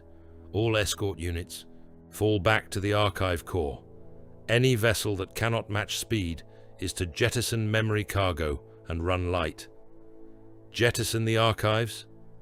Kelmanir turned on the speaker with such controlled fury that the chamber went still. "Would you rather deliver them whole into the hands of those who hunt us? Choose quickly. Morning can come later, if we survive long enough to deserve it." The order went out. Great sealed reliquaries detached and drifted into the void among the dead. Some hunter craft broke formation to seize them. Some simply destroyed them. Kelmanir watched the flares and understood that even preservation now required sacrilege. Arhathir saw the reliquaries cast loose and gave pursuit. His host broke the refugee rear and drove into the shadow side of the ring, where broken habitat spines tumbled around them in slow majesty. He led from the fore, his own strike wing cleaving through the debris field with impossible confidence. One escort cruiser dared turn and ram. Arhathir's batteries carved out its engines. Then his own vessel skimmed so close along the dying hull that his bladesmen could leap the gap. Through command relays, he felt their progress as sharp, brief ecstasies of violence. Don't forget to like, comment, and subscribe. Support really helps. Corridor kills, bridge breaches, opened bellies, airlock executions. When the cruiser's command soul went dark, he did not even bother to watch it drift away. He was winning every engagement. He knew it. He felt, too, the cost no augur could tally. Each order made him more exact, less troubled, more perfectly suited to this fratricidal age. He had become what the Empire required in its final wars: brilliant, unhesitating, and emptied of all illusion. At last, the field belonged to the hunters. The refugee fleet had escaped only in torn fractions, scattered into the dark with its dead trailing behind, like sparks cast from a blade under too much pressure. Ithoriel Vast still burned below. The ring continued to split, beautiful even in ruin. Arhathir stood upon the bridge of the Sable Lament while reports of victory flowed around him. Then, In the silence between his heartbeats, he heard laughter. Not from the bridge, not from the Vox, not from memory. It was soft, intimate, delighted, and it was not his own. The warp began to howl between worlds. At first, the Empire tried to rename it. The inner courts called it atmospheric unrest of the spirit. The philosophers of sensation named it a necessary trembling before revelation. Cult masters in towers of perfumed crystal declared that the universe itself had at last begun to answer the Aeldari with fitting intensity. They clothed their unease in wit and silk and ceremony, as they had clothed every degradation before it. Yet even among the most corrupted circles, there came pauses now. Tiny fractures in the rhythm of indulgence. A goblet left half raised, a hand lingering over a blade, eyes turning, however briefly, toward distances no eye could truly pierce. Dreams had ceased to be private territories. Across the remnants of the old dominion, Aeldari slept and found no rest. Their minds became battlefields where pleasures returned in sharpened form, and all delights putrefied at the instant of fulfillment. Some dreamed of endless corridors, lined with mouths, whispering their names in adoration, until the whispers became sobbing hunger. Some walked in gardens, whose blossoms were made from nerves and eyelids, and heard music played on stretched veins beneath a black sun.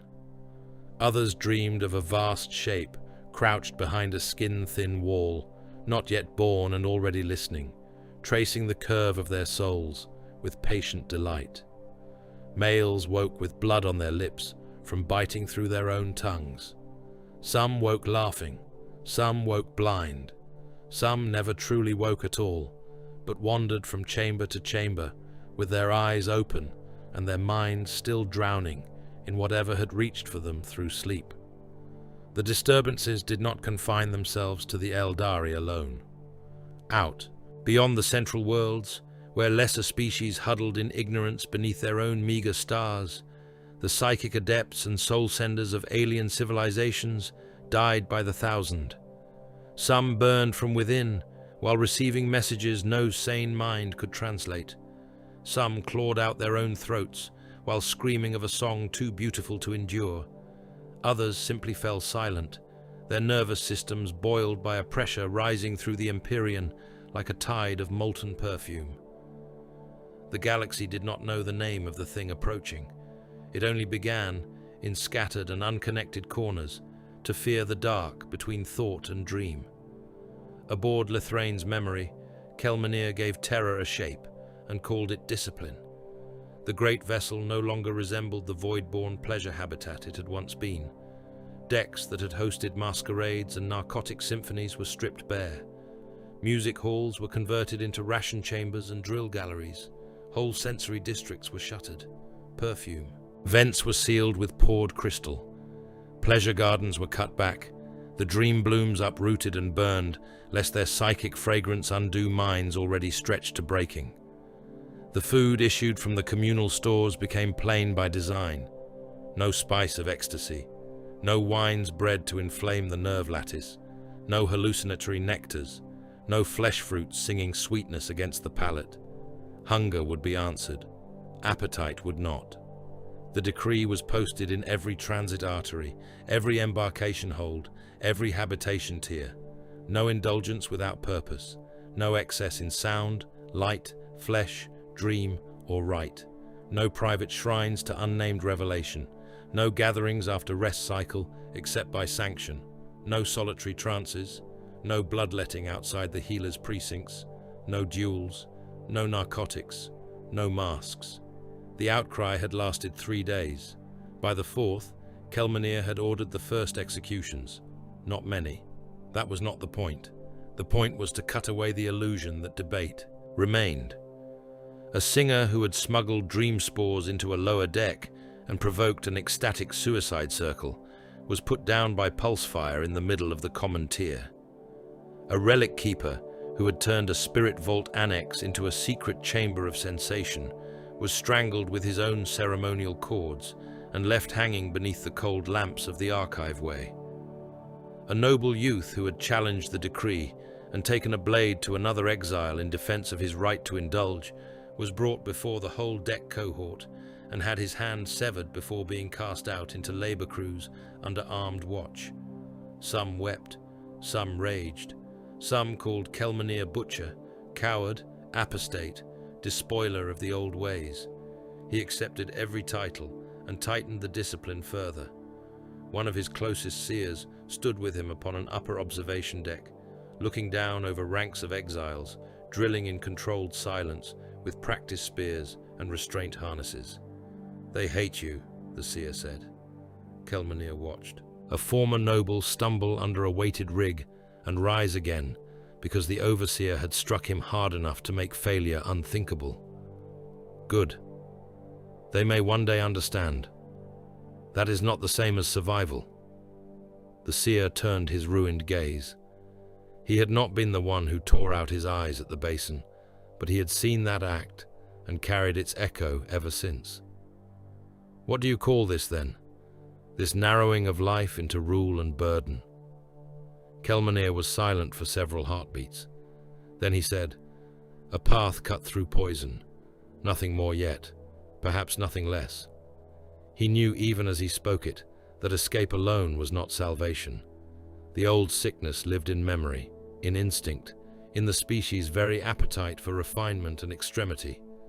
To survive what was coming, the survivors would need to take knives to the self, to become narrower, colder, deliberate. Every soul aboard Lithraine's memory would have to choose a discipline and sink into it so deeply that all other temptations became distant. The thought repulsed many of them. It repulsed part of him as well. Yet revulsion had long ago ceased to matter. In the inner dominions, Arhathir mistook obsession for mastery. The laughter between his heartbeats had not returned in any simple or constant way. It came in flashes, a breath of amusement behind a kill, a murmur of delight beneath music, the sense, whenever the night grew still enough, that he was no longer wholly alone inside himself. He might have fled then, had he possessed the humility for fear. Instead, he answered the intrusion with pride. If something approached through hunger, then he would exceed hunger. If the age demanded a final perfection of sensation, then he would meet it, not as prey, but as sovereign. This was how corruption praised him, not with direct command, but with the offer of superiority. He attended the convocation in the Hall of Veiled Suns, wearing armor beneath his court robes and carrying no overt weapon save the long ceremonial blade at his hip. The gathering was smaller than it might once have been, though not from caution. So many bloodlines had already consumed themselves in riot, duel, ecstatic massacre, or void war, that the surviving circles had grown more intimate in proportion to their depravity. The hall itself was magnificent. Its ceiling held imprisoned stars. Its floor was a mirror of black water walked upon as though it were solid. Fragrant smoke drifted among columns of pale crystal, carved with all the old gods in postures of adoration, now so distorted they seemed to be worshipping something absent from the sculptures. The nobles spoke openly. That was new. No one here bothered with the old fictions of cultural experimentation or liberated philosophy. Their words had sharpened. Their masks had fallen. "The old gods are carrion memory," said one lord, whose cheeks were painted with fresh arterial streaks. "They answer no prayer because they have been surpassed." "They were always masks for lesser understanding," said another. "Now something worthy rises." A third spread his hands over the mirrored water. "Do you not feel it? The unnamed ecstasy ascending to meet us. Why cling to dead kings and blood-handed war shades when a truer divinity prepares to be born from our own greatness?" Arhathir listened, and some last fragment of older reverence should have revolted. Instead he asked, "And how does one greet such a birth?" The nearest nobles smiled as though welcoming him at last into a fellowship more honest than any shrine. "With offering," one said. "With courage," said another. "With everything," said the third. He drank with them after that. He watched performances of exquisite bodily ruin. He heard theories of transcendence spoken over tables of opened flesh. He let their certainty feed his own pride.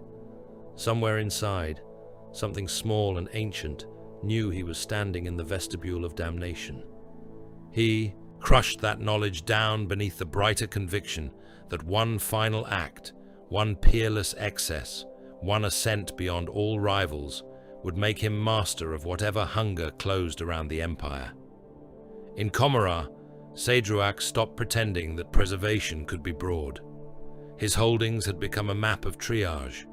Whole sections of the hidden city and its dependent ports were now marked by 3 judgments only: useful, expendable, already dead. He gave the orders from a vault chamber deep beneath a transit nexus whose gates could be sealed with a single command thought: vent the outer galleries of Serathel. His adjutant hesitated only briefly. There are still petitioners within. Then the venting will answer their petitions. The order was carried out.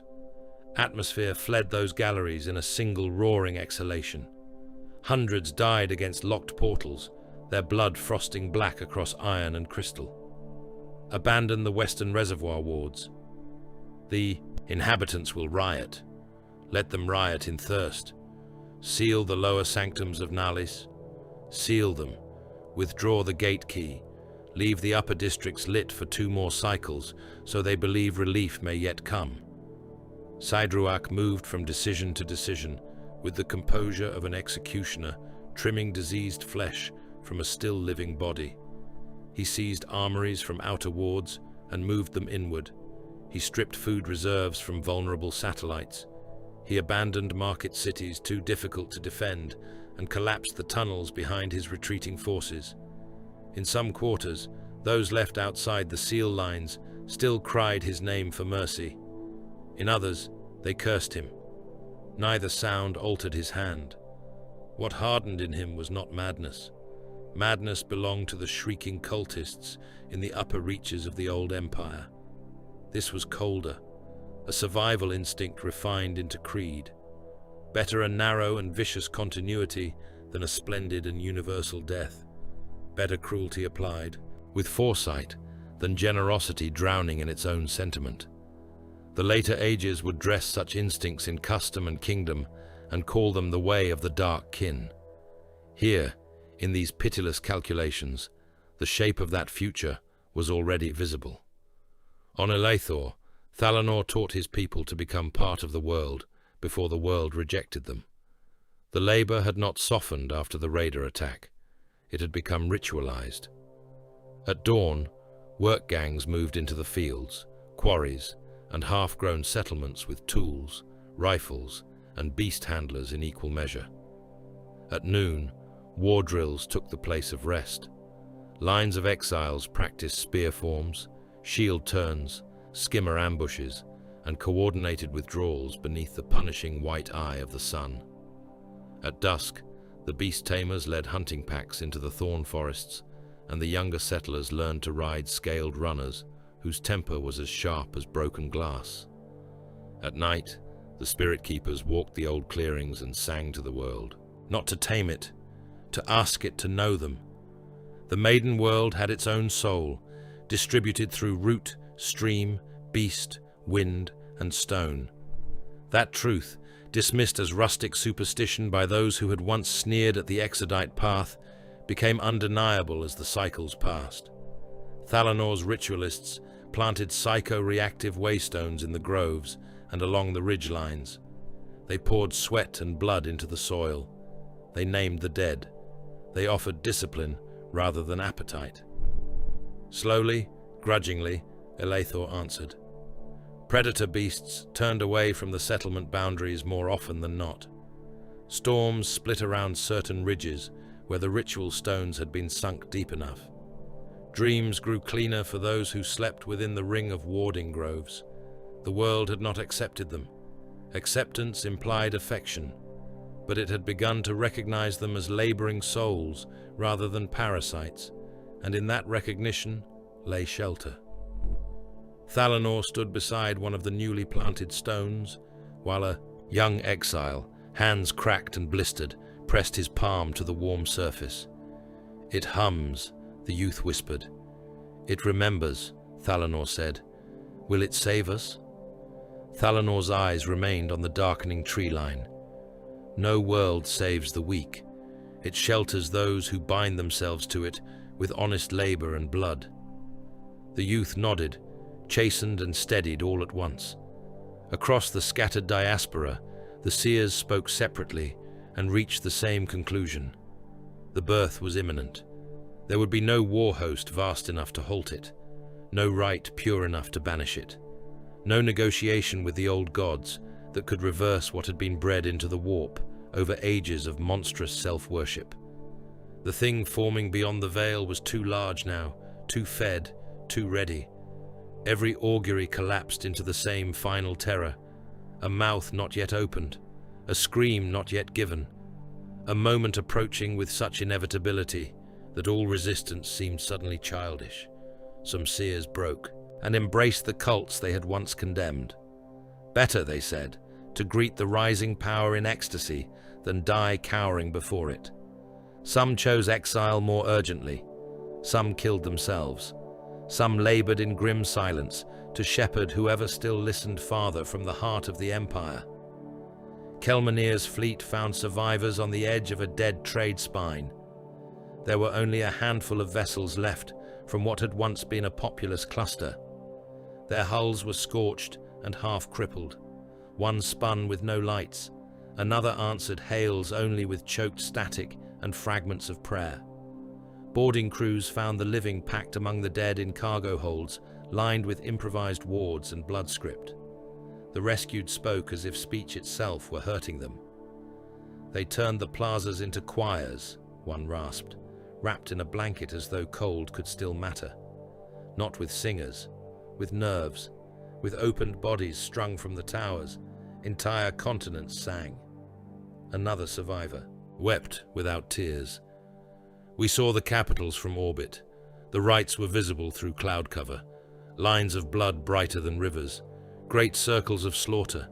The planet itself looked flayed. A third clutched Kelmanir's wrist with talon strength. "Do not go back. Do not look. There is no city left, only temples made from meat." Kelmanir listened to all of it and gave the order to move on without pause. There was nothing to rescue there now but warning. Above the core worlds, the massacres had grown so vast they became geography. From orbit, one could see processional avenues painted red across entire continents. Pyres burned in shapes too deliberate to be mere riot. Spires dripped with hanging bodies arranged into symbols no old shrine had ever borne. Oceans near the inner capitals shone with pollutant sheens of blood and offal washed from ritual platforms built at impossible scale. The Empire was converting itself into one final offering with all the magnificence its failing imagination could still command. Arhathir saw one such world from a palace observatory after the convocation had ended. The hemisphere below glowed in wounds and festival fire. He should have named it Abomination. Instead, he felt only a terrible rising anticipation, as if the whole species had become a throat-drawing breath for the note that would end history. Then it came. Not the scream. Not yet. For one impossible instant, every psychic soul still open to the universe felt a pressure from the warp, like fingers pressing against an eggshell. In the first hour of night, the heart world dressed itself for apocalypse and called it celebration. Arhathir walked unhelmed through avenues of living crystal beneath skies netted with artificial constellations, and saw his species preparing its own extinction with all the pomp of coronation. Every terrace blazed, every tower bled color into the warm dark. Pleasure barges drifted above the sky lanes in processions miles long, their hulls showering narcotic petals over the multitudes below. Choirs sang from levitating stages of wraith glass, though the voices were no longer voices in any clean sense. They had become layered things, stitched from living throats, pain engines, and psycho-resonant strings, drawn from nerve matter. The song passed through the body like a caress from some lover too sharp to survive. He had seen worlds burn from orbit. He had seen armies boiled to ghosts by the sun lances of his host. None of it had prepared him for the grandeur of rot brought to full bloom. The greatest revel in Aeldari memory consumed whole districts. Bridges of light linked tower to tower, each one crowded with dancers slick with blood that might have been their own or another's. Masks were gone now. There was no more need for disguise. Nobles wore their depravity bare as heraldry. They kissed with split mouths. They laughed while leading chains of captives painted in fragrant oils. Priests of dead shrines walked beside butchers from the sensation cults, and no one troubled to distinguish between them. All differences had narrowed into appetite. Arhathir felt the laughter between his heartbeats more clearly than ever. Not words, not command, delight. In the second hour, Kelmanir ordered full engine burn. The command echoed through Lithrain's memory and every attendant vessel of the fractured migration column.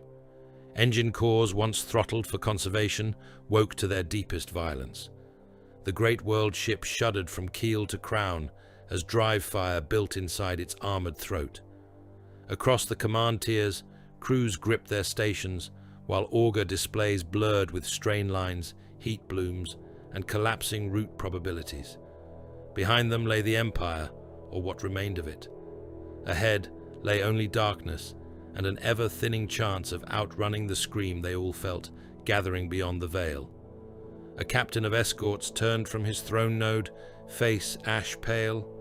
There are still millions behind us on the outer embarkation routes. Kelmanir did not look at him. He watched the runes of distance and death scroll across the command vault like cold rain. There are billions behind us. We still have room in the lower holds.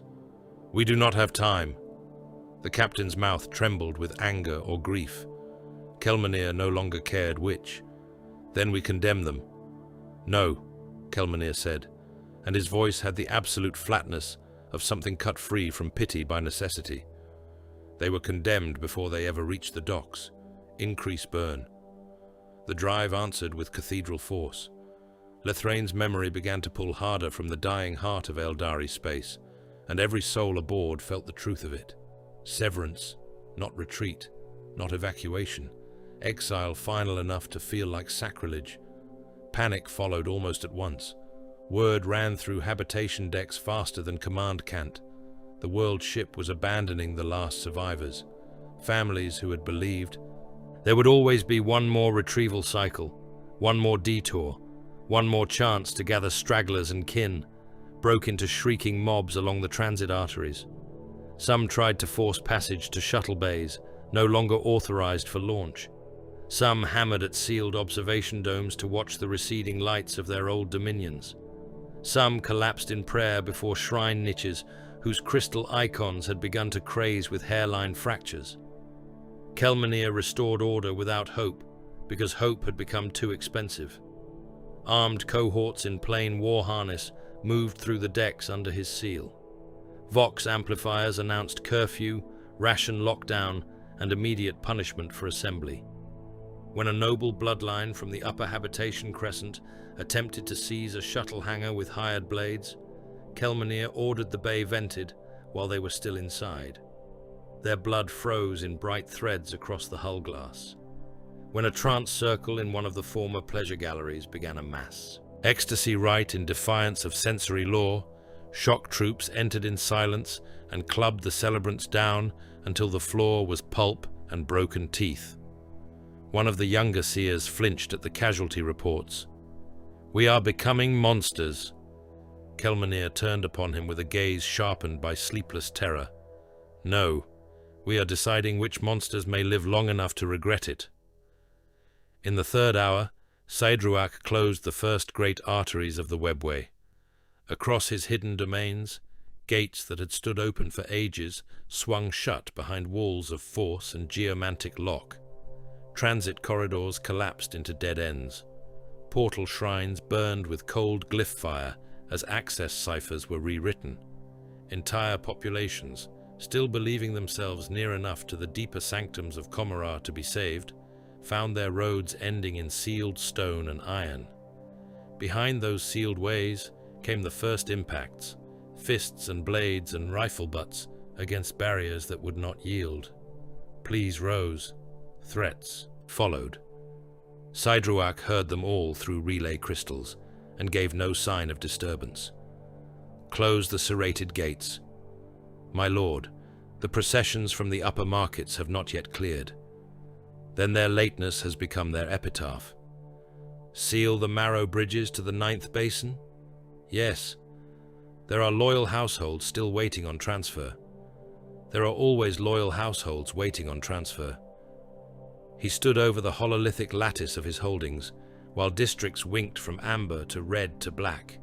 Useful, defensible, lost. Outer settlements were not merely being abandoned now. They were being offered up so the protected depths might endure.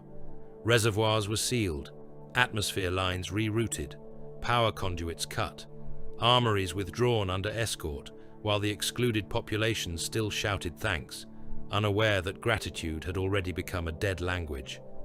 A lieutenant bowed low, though his throat worked with unease. They will hate you for this. Sidruak traced one finger along a gate line leading toward the inner vaults of Commorragh. Hate is a currency more reliable than trust. Let them spend it on my name while they die outside my walls. In the 4th hour, the maiden world screamed beneath a copper sky. Thalanor had known they would come again. Worlds untouched by the full fever of the core had become irresistible to the corrupt. Fresh prey, fresh land, fresh altars. So he had spent every light cycle since the last raid preparing his exiles, not merely to survive, but to kill as those who meant to remain. The warning horns sounded from the thorn ridges when the first skimmers broke from the clouds. Dozens became hundreds. Their prows were bright with obscene sigils and streamers of flayed skin.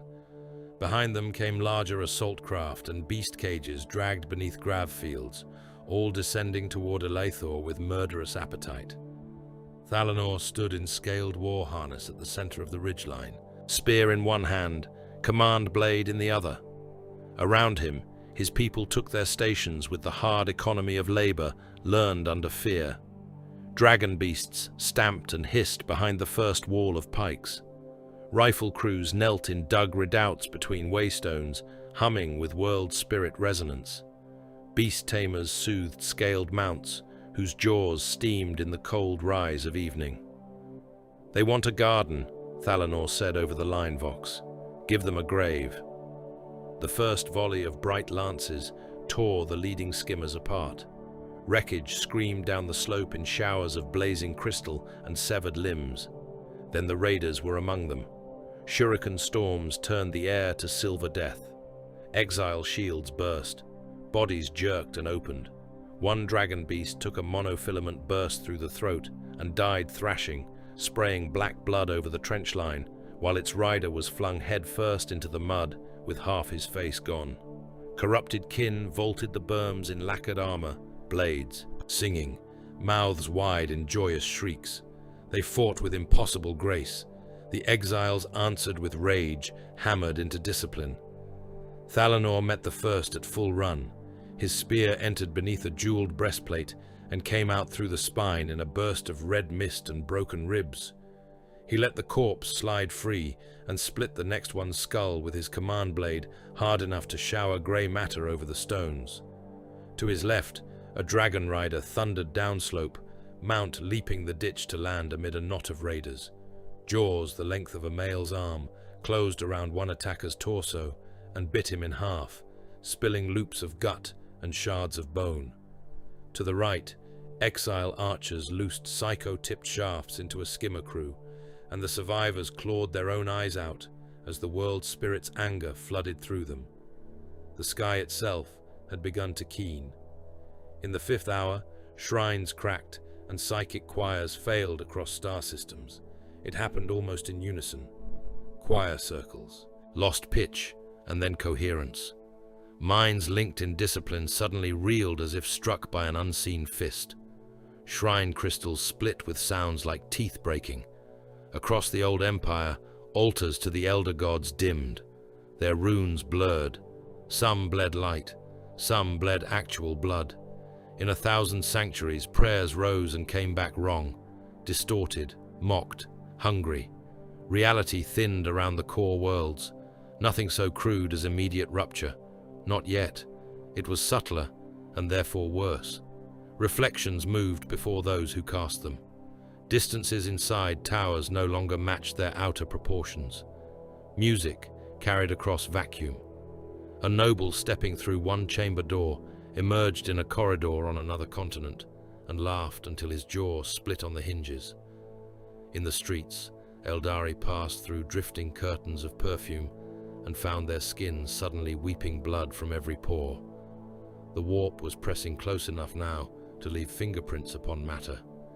Arhathir walked deeper into the revel, while the city around him passed from celebration to sacrificial frenzy. The avenues of his birth no longer belonged to architecture or law. They were arteries in a body cutting itself open. Processions dragged captives toward plaza altars. Choirs swayed around pyramids of severed heads. Pleasure barges had descended from the sky lanes and now lay moored against terraces slick with butcher's runoff. In one square, 1,000 celebrants flayed themselves in ecstatic rhythm before hurling strips of their own flesh into a silver fire. In another, whole bloodlines knelt in ranks to offer their heirs one by one to blades of living light. The old empire had not been conquered by alien hammer or external god. It had knelt. That truth came to Arhathir at last, with all the force of revelation. Not one foreign fleet had broken these towers. Not one invader had taught these multitudes to adore their own mutilation. Every wound had been desired, every altar built by willing hands, every boundary crossed in the proud belief that consequence itself was a superstition fit only for lesser minds. He stopped at the edge of a grand processional way where once the war hosts had paraded in honor of victories. Now it ran ankle-deep with blood.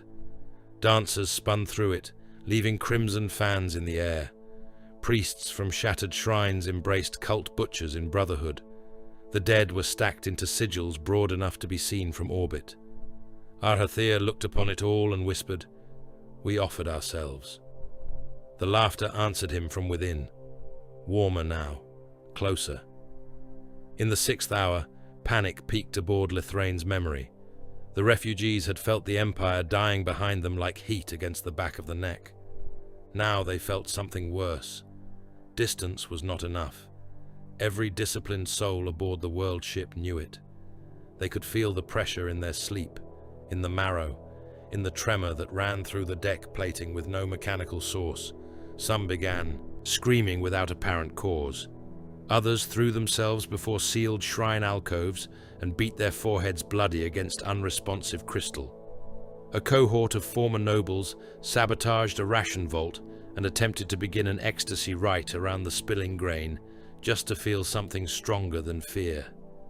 Kelmanir went to them in person. He descended into the lower transit vault with armed escorts and found the mob in torchlight and ruptured store vapor, their faces wet, their eyes too bright. A robed male stood atop a ration crate, preaching that restraint had failed, that only surrender to the rising divinity could preserve any fragment of self. Kelmanir drew his sidearm and shot him through the mouth. The corpse dropped backwards in a spray of blood and shattered teeth. Silence rippled outward through the crowd. "Hear me," Kelmanir said, his voice amplified hard enough to hurt. "There is no preservation in surrender. There is only appetite large enough to wear your soul as perfume. You will return to your labor details. You will eat what is given. You will keep your minds narrow and your senses bridled. Any who attempt disorder again will be vented into the void." A male from the mob shouted, half sobbing, "You cannot save us." Kelmanir looked at him without blinking. "Then I will at least decide how long you may fail to die." No one challenged him again. In the 7th hour, The battle on Aeldari became intimate enough to smell.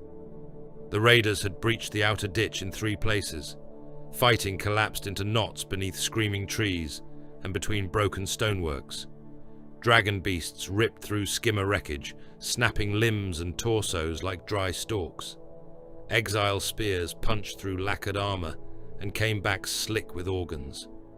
One corrupted warrior, laughing through a face mask made of polished bone, vaulted onto a dragon's back and drove both knives into the rider's neck, only for the beast to rear, throw them both, and crush him under its hind claws in a burst of bursting ribs and pulped lung.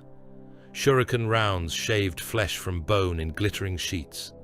Bright lances stitched fire across the dark until soil fused to black glass. Everywhere lay the opened anatomy of kin turned enemy. Brains in the mud, hands still clutching elegant blades, guts steaming under a sky that had begun to pulse like a diseased heart.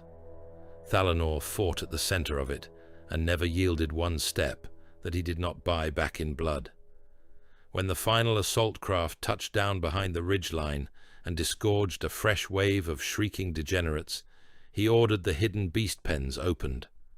Half-feral war dragons, scaled in iron green and old scar tissue, came surging out under the guidance of handlers who sang to the world and to the beasts in one breath.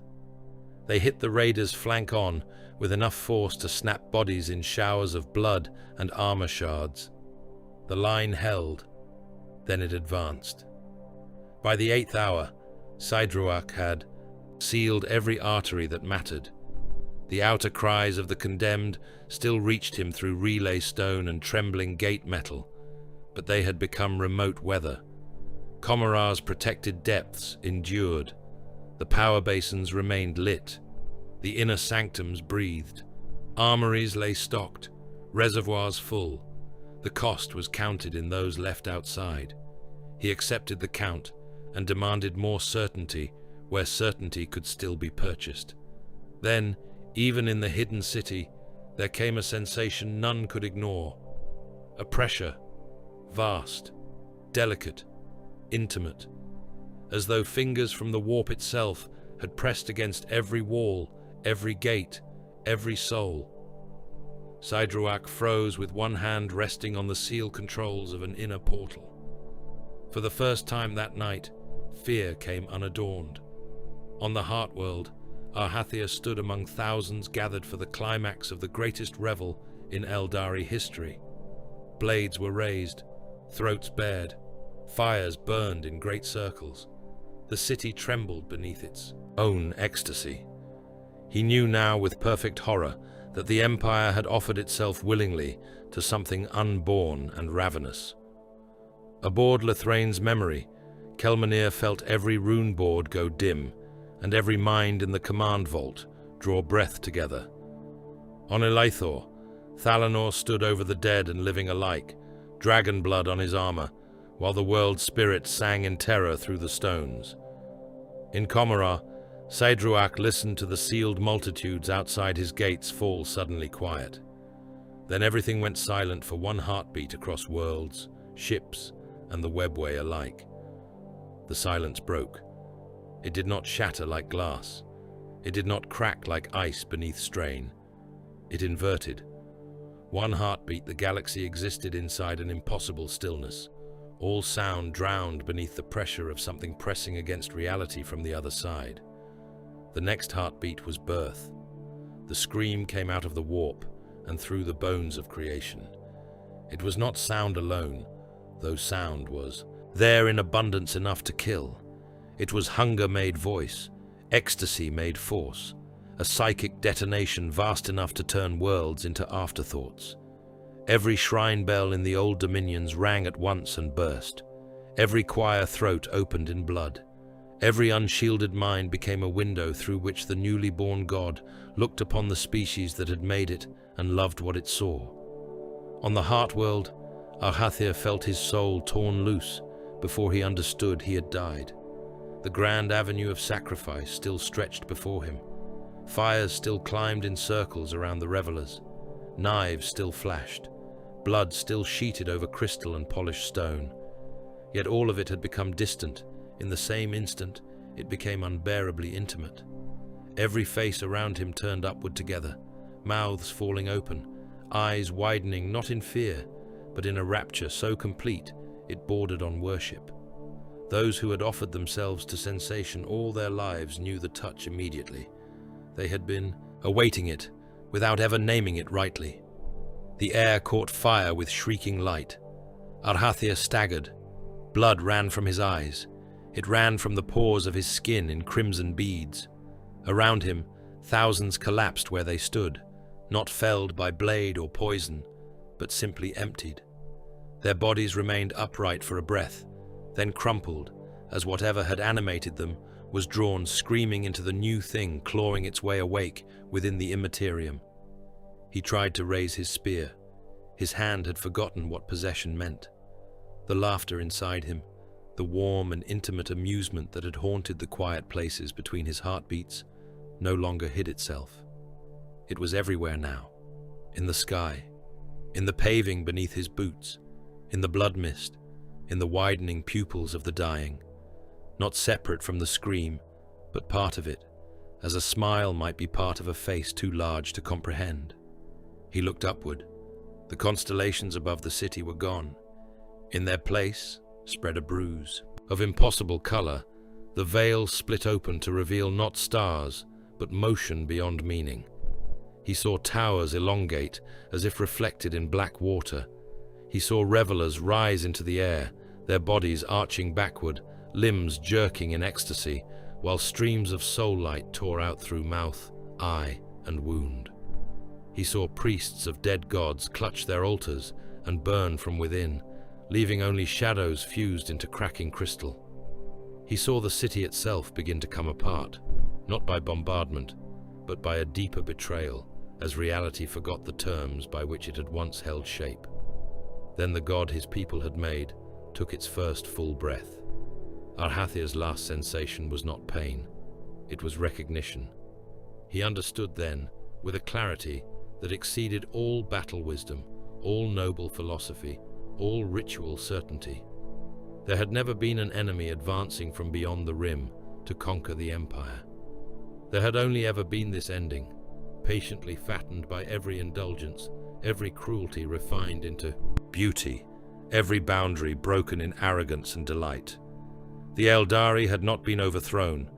They had opened themselves like a throat beneath the sacrificial blade and called the cut transcendence. His soul was torn from him. He felt it leave, felt the body beneath him fall away like cast armor. For one impossible instant, he perceived himself among uncounted billions. A storm of shrieking spirits dragged upward and inward through the ruptured veil toward a radiance of infinite appetite. The newly born god towered there in forms the mind could not hold. Beautiful, devastating, tender in the way a blade might be tender to flesh. There was no mercy in it, no hatred either, only exquisite ownership. Then Arhathir ceased. The core worlds vanished in madness, fire, and unreality.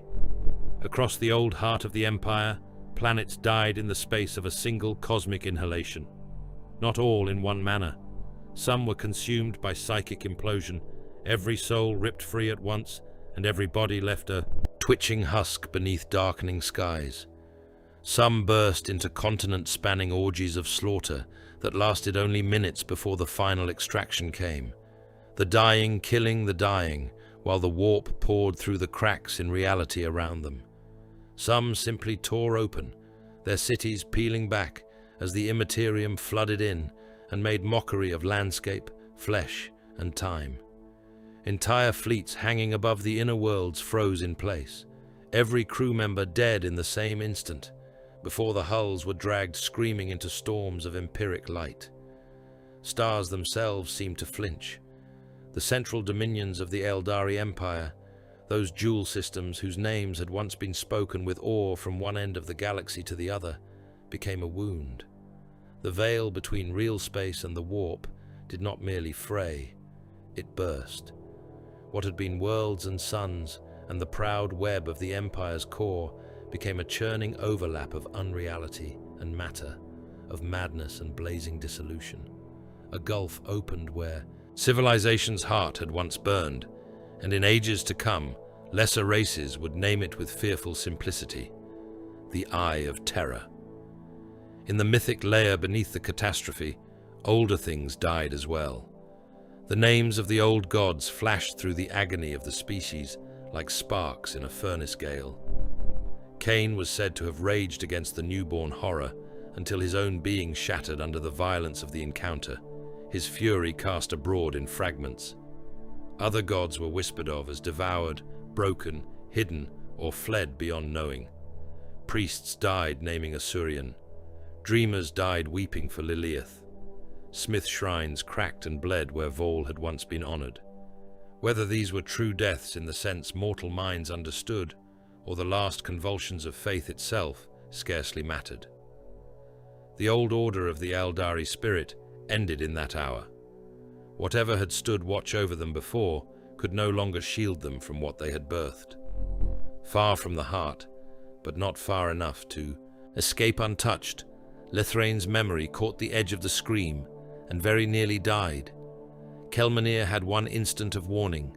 The augur displays did not fail so much as blossom into impossible script, every rune overlaid with symbols no sane hand had ever inscribed. Then the pressure hit the world ship broadside, not force against hull, force against soul. Every psychic circuit on the command tier detonated in violet fire. Seers collapsed, clutching split skulls. Crew screamed and tore at their own faces as the shockwave passed through them and out into the decks beyond. Lithrain's memory bucked like a living thing struck by a god's hand. Drive cores flickered. Secondary grav plates failed. Whole habitation tiers plunged into darkness. Across the ship, exiles died in their thousands, then tens of thousands, then more. Some simply dropped where they stood, blood running from eye and ear as their souls were ripped loose and devoured from afar. Others convulsed until bones snapped. Whole family clusters in the lower holds went silent at once, their bodies slumping together in heaps, as if prayer had ended in the same instant for them all. In one archive vault, every spirit attendant died with hands still raised toward the relics they had sworn to guard, leaving the chamber full of corpses and screaming soulstone harmonics. Kelmanir was thrown from the command dais. He struck a pillar hard enough to crack Wraithbone and felt blood fill his mouth. For a moment, he saw two realities at once, the vault around him in strobing emergency light, and behind it, a vast, impossible radiance in which uncounted Aeldari spirits whirled like sparks into an open maw. He dragged himself upright. "Status!" he barked, though his own voice sounded as though spoken from a great distance. Only fragments answered. "Upper tiers gone. Main choir dead. Mass casualty event across all decks. Drive integrity compromised. Soul flare readings behind us. By the gods. By the dead gods." "Do not name them," Kelmanir snarled. He forced his gaze to the main screen. There, behind the fleeing world ship, the Empire's heart had become a storm. Not one world burning, not one fleet lost. Whole systems folded into a single monstrous aperture of lightless brilliance. He could see distant silhouettes of ships breaking apart as the empiric shock overtook them. He could see flare after flare where refugee columns simply ceased to possess living crews. He could see the dark wound widening where real space and warp now occupied the same impossible territory. A seer near him, face half flayed by his own nails, whispered, "They are all gone." Kelmanir did not answer at first. He looked across the dead and dying command tier, over those who had survived the edge of the scream, only to realize what survival now meant. When he finally spoke, his voice had become something harsher than grief. "No, not all. Enough." It was then that he understood the shape of the curse. Before this night, death had been perilous only in the old abstract ways of the warp, navigable by ritual, chance, and species arrogance. Now death itself had changed. Now every unprotected Aeldari soul, that entered the immaterium was prey. The newborn god had not merely slain their empire, it had claimed the species. From this hour onward, to die without shelter would be to feed the thing they had made. In Comora, Saedruak did not die. At first he thought that fact might be victory. The sealed sanctums of the deeper webway shuddered under the pressure of the birth scream. Portal arches blackened, soul lamps burst, whole outer wards went dark forever. In districts too near unshielded breaches, those without the protection of deep insulation fell writhing, their spirits snatched away through the thinnest seams in the hidden city's armor. Yet the innermost reaches endured. Comora, entrenched within the labyrinthine shelter of the webway, had not suffered the instant extermination visited upon the worlds of the old empire. Saedruak stood in a vault chamber, lit by failing green fire, and counted the dead among his attendants, while dust drifted from cracked arches overhead. "We remain," said one of his lieutenants in a voice too eager, too relieved. Saedruak said nothing. He could feel it. Not the total consumption that had taken the core worlds. Something worse in its own way. A hook set deep in the spirit. A hunger that did not seize and finish, but lingered. A slow, inward gnawing. The thing born this night could not wholly reach into the shielded depths to take them all at once. Yet it knew them. It scented them. It would feed on them in another fashion, endlessly, unless they found ways to stave it off. He felt the first thin pull within his own soul, a draining whisper that promised no quick end, only an eternity of being tasted. His lieutenant misread his silence. "We survived." Saedruak turned at last, and the look in his eyes silenced the chamber. "No," he said. "We were noticed." On Elaithor, Thalanor saw the heavens split from half a galaxy away. The battle had ended only moments before. The final raider host lay broken across the thorn plains, dragon beasts feeding among the wreckage, the wounded crying out between the standing stones, while the world spirit sang in grief and triumph through the roots beneath the soil. Exiles were still dragging bodies from the breach when the night above them changed. At first it seemed as though dawn had come in the wrong direction. A brilliance rose far beyond the known constellations, not local, not natural, not starlight. It spread in a bruise-limbed arc across the sky, and then even those without the witch sense fell to their knees as the scream reached them thinned by unimaginable distance. The stones of Elaithor hummed. The world spirit recoiled around the settlements like a living beast drawing its young close. Some exiles died where they stood, mostly those whose minds had never truly left the decadence of the empire. More survived than would have survived in any other place, for distance, discipline, and the shelter of the maiden world together blunted what would otherwise have devoured them entire. Thalanor remained standing by will alone. Around him, his people stared upward as a wound opened in heaven itself. They did not see the eye as those nearer the core saw it. They saw only the far horror of a section of the galaxy become wrong, as if some immense claw had torn the dark and left behind a glowing rent no night could conceal. One of the younger warriors whispered, "What has happened?"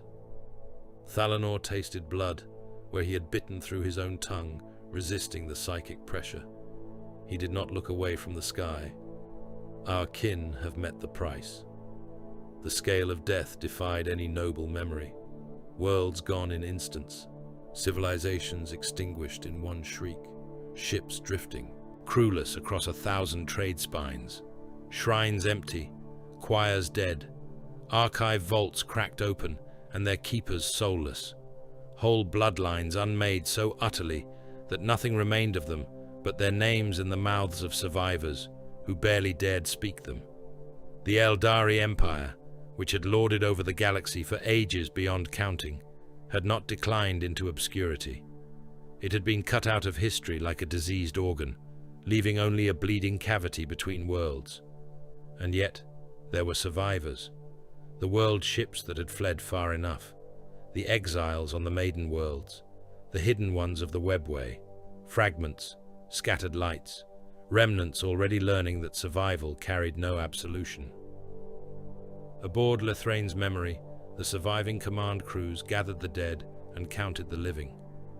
Kelmanir stood among the bodies of seers, captains, laborers, children, nobles, artisans, all equal now in the stillness that followed the scream. No one asked him for comfort. They had all looked into the same abyss and seen it looking back. One of the elder survivors, voice broken almost beyond speech, asked, "What name do we give it?" Kelmanir closed his eyes. He thought of the basin darkening beneath augury hands.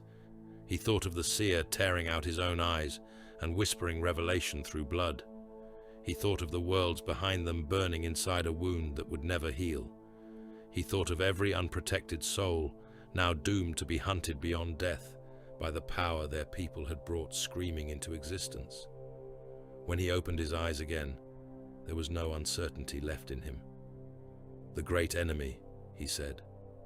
Others took up the words in hushed terror, as though naming a predator in the dark might teach the dark itself a path toward them.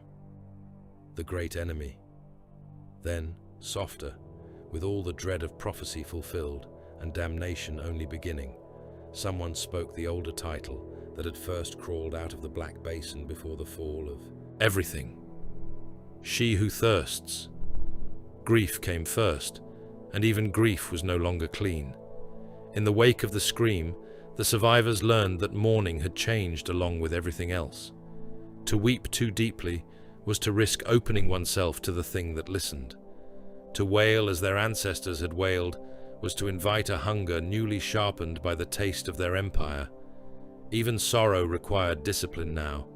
Even memory needed a blade set against its throat. Aboard Lethrane's memory, the dead were gathered in silence. They lay in ranked lines beneath cold lumen strips in the old assembly vaults that had once held masquerades and narcotic revels. Now there was no music, no perfume, no procession of jeweled mourners. There were only the bodies, pale and emptied, and the living moving among them with hard faces and reddened eyes, tagging bloodlines, recovering relics, and carrying those few spirit-bearers whose souls had not gone wholly unshielded into the deep chambers where the vessel's oldest psychocrystalline circuits still hummed. Kelmanir walked the lines with his hands clasped behind his back, forcing himself to see every face. Children, captains, labor overseers, seers with their brows split by the violence of the scream. Nobles who had cursed him, obeyed him, or plotted against him, all equal now in the stillness. He stopped beside a former singer from the upper decks, one of the few who had surrendered his old appetites early enough to survive the discipline of the voyage. The male's eyes were open. His expression held not fear, but surprise, as if even in death he had expected the universe to grant one final indulgence. A spirit attendant bowed nearby and said in a low voice, "We cannot keep doing this." Kelmanir turned. "Keep doing what?" "Sending them into the dark." The attendant's hands shook only once before stilling again. He had learned quickly, as all of them had learned quickly, that trembling was a luxury. "We hold those we can," the attendant continued, glancing toward the deeper soul vaults. "Those bound by relic, by circuit, by old artifice, but most die unguarded. We feel it when it happens, the taking, the pull. They do not go where our dead once went." "No," Kelmanir said. It was the simplest truth left to him. He looked beyond the mortuary lines, beyond the workers lifting body after body, with the care due kin, even when exhaustion made reverence difficult. The world ship had survived, but survival had not made it whole. It had made it responsible. There would be no rebuilding of what had been, only the shaping of what might endure. "The ship changes now," he said, "permanently." The attendant inclined his head, waiting. "No household retains private pleasure suites. No district remains the property of bloodline or patronage. Habitation will be allotted by function and service. Labor circles will be fixed. Meditation cycles enforced. Food, sound, light, all regulated by need. Every soul aboard this vessel will choose a discipline and remain within it until self-mastery is stronger than appetite. We will not drift into the old fever by sentiment. The attendant hesitated. And mourning? Kelmanir's eyes returned to the dead. Mourning will be given form, he said, not freedom. So the first hard foundations of the wandering refuge were laid in the shadow of the corpse halls.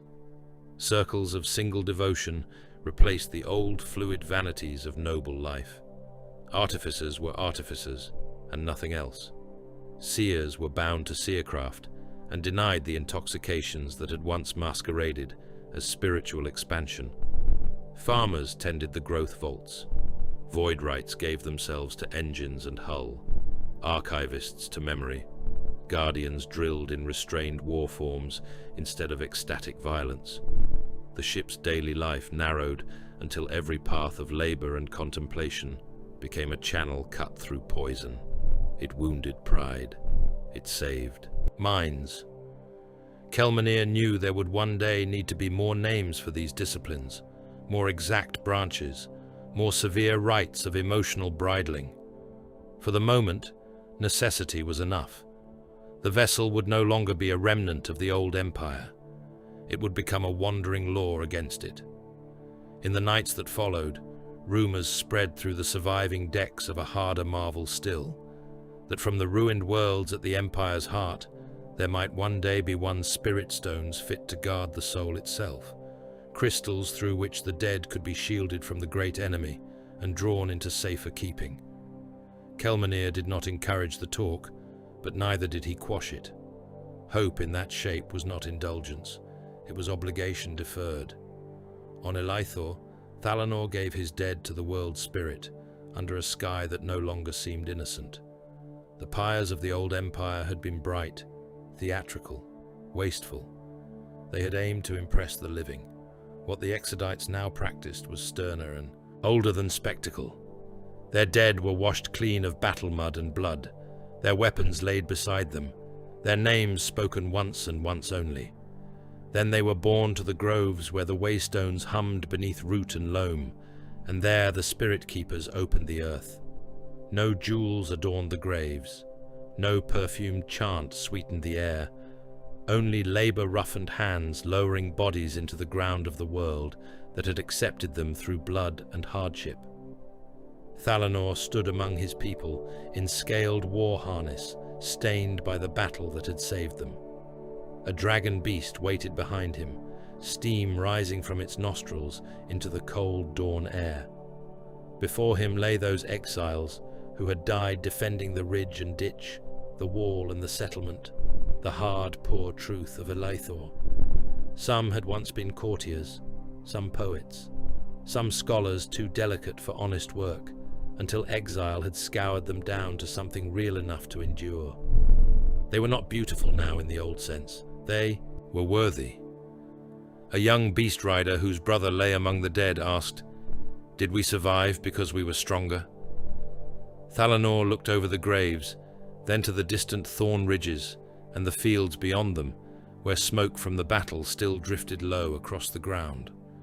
"No," he said, "we survived because we were made poorer." The youth frowned, not understanding. "We lost comfort," Thalanor continued. "We lost arrogance.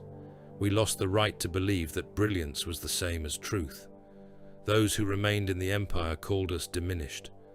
They were right. Diminished, hardened, and brought closer to what a soul can carry without rotting." The youth bowed his head.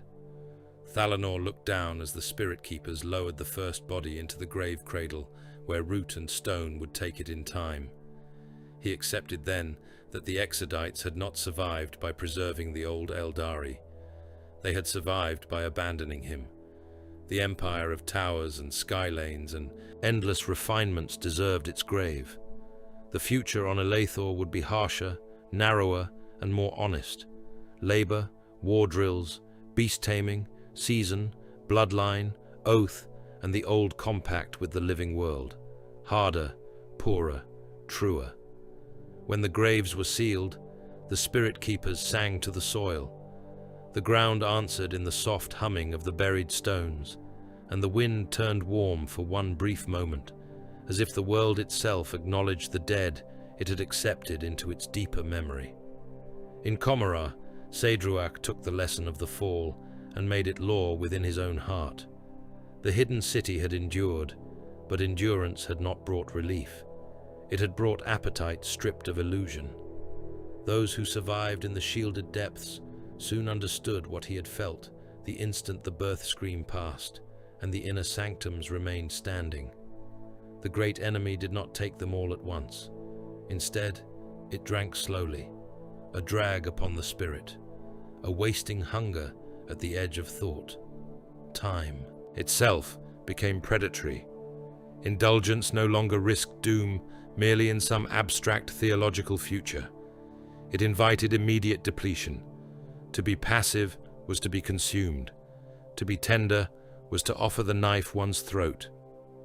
Saedruach sat in a chamber of black metal and captive green light, while petitioners knelt in lines before him, offering tribute, information, loyalty, and pain.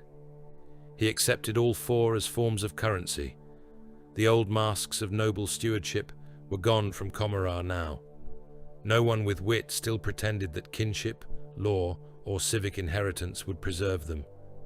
What mattered was the capacity to extract, to terrify, to take sustenance from the fear and agony of others before one's own spirit thinned beneath the great enemy's distant teeth. The first true customs of the Dark Kin were being written in chambers like this one, not by philosopher priests, but by survivors who understood hunger and chose to answer it with cruelty rather than surrender. A lieutenant placed before Saedruach a report slate cut from living crystal. Outer wards continue to fail. The populations left there are turning on one another. Then they have learned the first useful thing this age can teach, Saedruach said. The inner districts request guidance on ration discipline and punishment scales. Saedruach leaned back, fingers steepled before his mouth. Tell them this: pity is waste, pain is currency, survival belongs to the most ruthless. The lieutenant bowed low and withdrew. Saedruach remained where he was, listening to distant screams carried faintly through the metal bones of his sanctum. He did not smile. Smiles belonged to eras that still mistook emotion for freedom. He only understood, with perfect clarity, that his people's future would not be a fallen shadow of the Empire. It would be a predatory answer to the curse the Empire had birthed. Elsewhere, stranger rumors moved through the remnants. Some came aboard the world ships, with refugees whose minds had not entirely broken. Some came through hidden webway routes, carried by wanderers and law thieves. Some arrived wrapped in contradiction, growing more vivid each time they were told.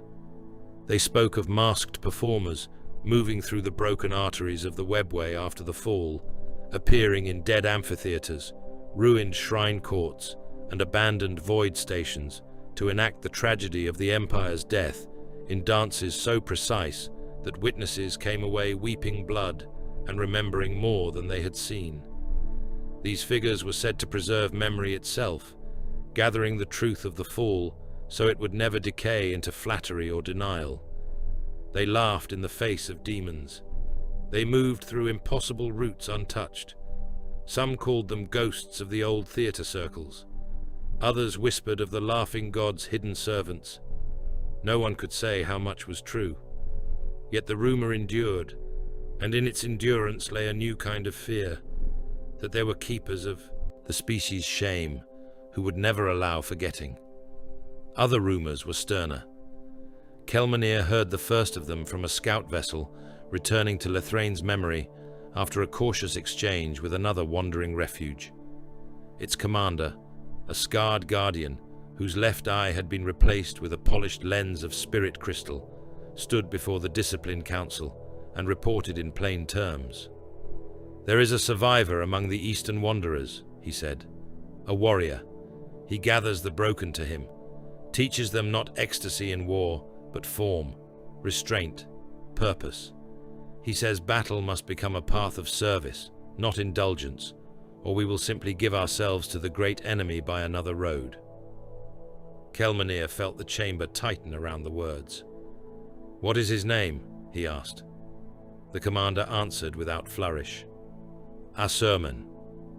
The name settled into the silence like a blade laid carefully upon a table. Another member of the council, older and more suspicious, said, "1. More war prophet. We have had enough of those." The commander shook his head. "Not a prophet. He does not speak of salvation. He speaks of discipline so exact it cuts the self into function. He trains warriors to fight only as warriors, and to leave war behind when the battle is ended." Kelmanir looked down at his own hands. All his work aboard Lethrain's memory had pointed toward that same necessity from another angle. Narrowness, devotion, the severing of the self into controllable channels. That a survivor elsewhere had reached similar truths through war rather than civic discipline did not comfort him. It frightened him by how inevitable it sounded. "He may be mad," said one of the seers. Kelmanir's expression did not change. "Madness is no longer our most pressing distinction. Results are." Thus the scattered Aeldari began to diverge not merely by distance, but by chosen answer. The wanderers of the great world ships hardened into austere keepers of memory and restraint, each vessel becoming more than transport, becoming polity, doctrine, and moving refuge beneath the stars. Their dead could no longer be trusted to the open dark, and so they turned ever more urgently towards spiritcraft, soul guarding, and the hope of stones that might one day preserve what the great enemy had claimed as natural prey. Upon the maiden worlds, the Exodites became creatures of season and saddle, oath and harvest, old war and older soil. They would ride scaled beasts beneath honest skies and keep their pride lean enough not to poison them. Within Comorra and the shielded deeps, the dark kin sharpened themselves into predatory societies built on pain, terror, and the ruthless husbanding of stolen vitality. In hidden places of the webway, masked keepers of story, dance, and ruin moved like a secret scripture through the species' aftermath, preserving truth behind laughter. And between all of these moved the dangerous unbound, outcasts, wanderers, corsairs of grief and appetite, souls too proud for discipline and too self-aware for surrender, drifting from refuge to refuge with knives, old songs, and no law but their own. No one inherited victory. They inherited methods. The final battle came not for empire, but for continuation. It began at the edge of a ruined sanctuary station, adrift near one of the old transit wounds, leading toward the dead heart of the species. Once the station had been a shrine port, where pilgrims coming from the outer trade paths offered thanks before voyaging deeper into the empire. Now it rotated slowly in darkness, half broken, its outer colonnades shattered, its chapel domes split open to the void. Kelmanir had sent a retrieval force there for one reason only. The augurs had detected intact spirit vault architecture and relic matrices that might be salvaged for Lethrain's memory. He went himself. The sanctuary felt wrong from the first step.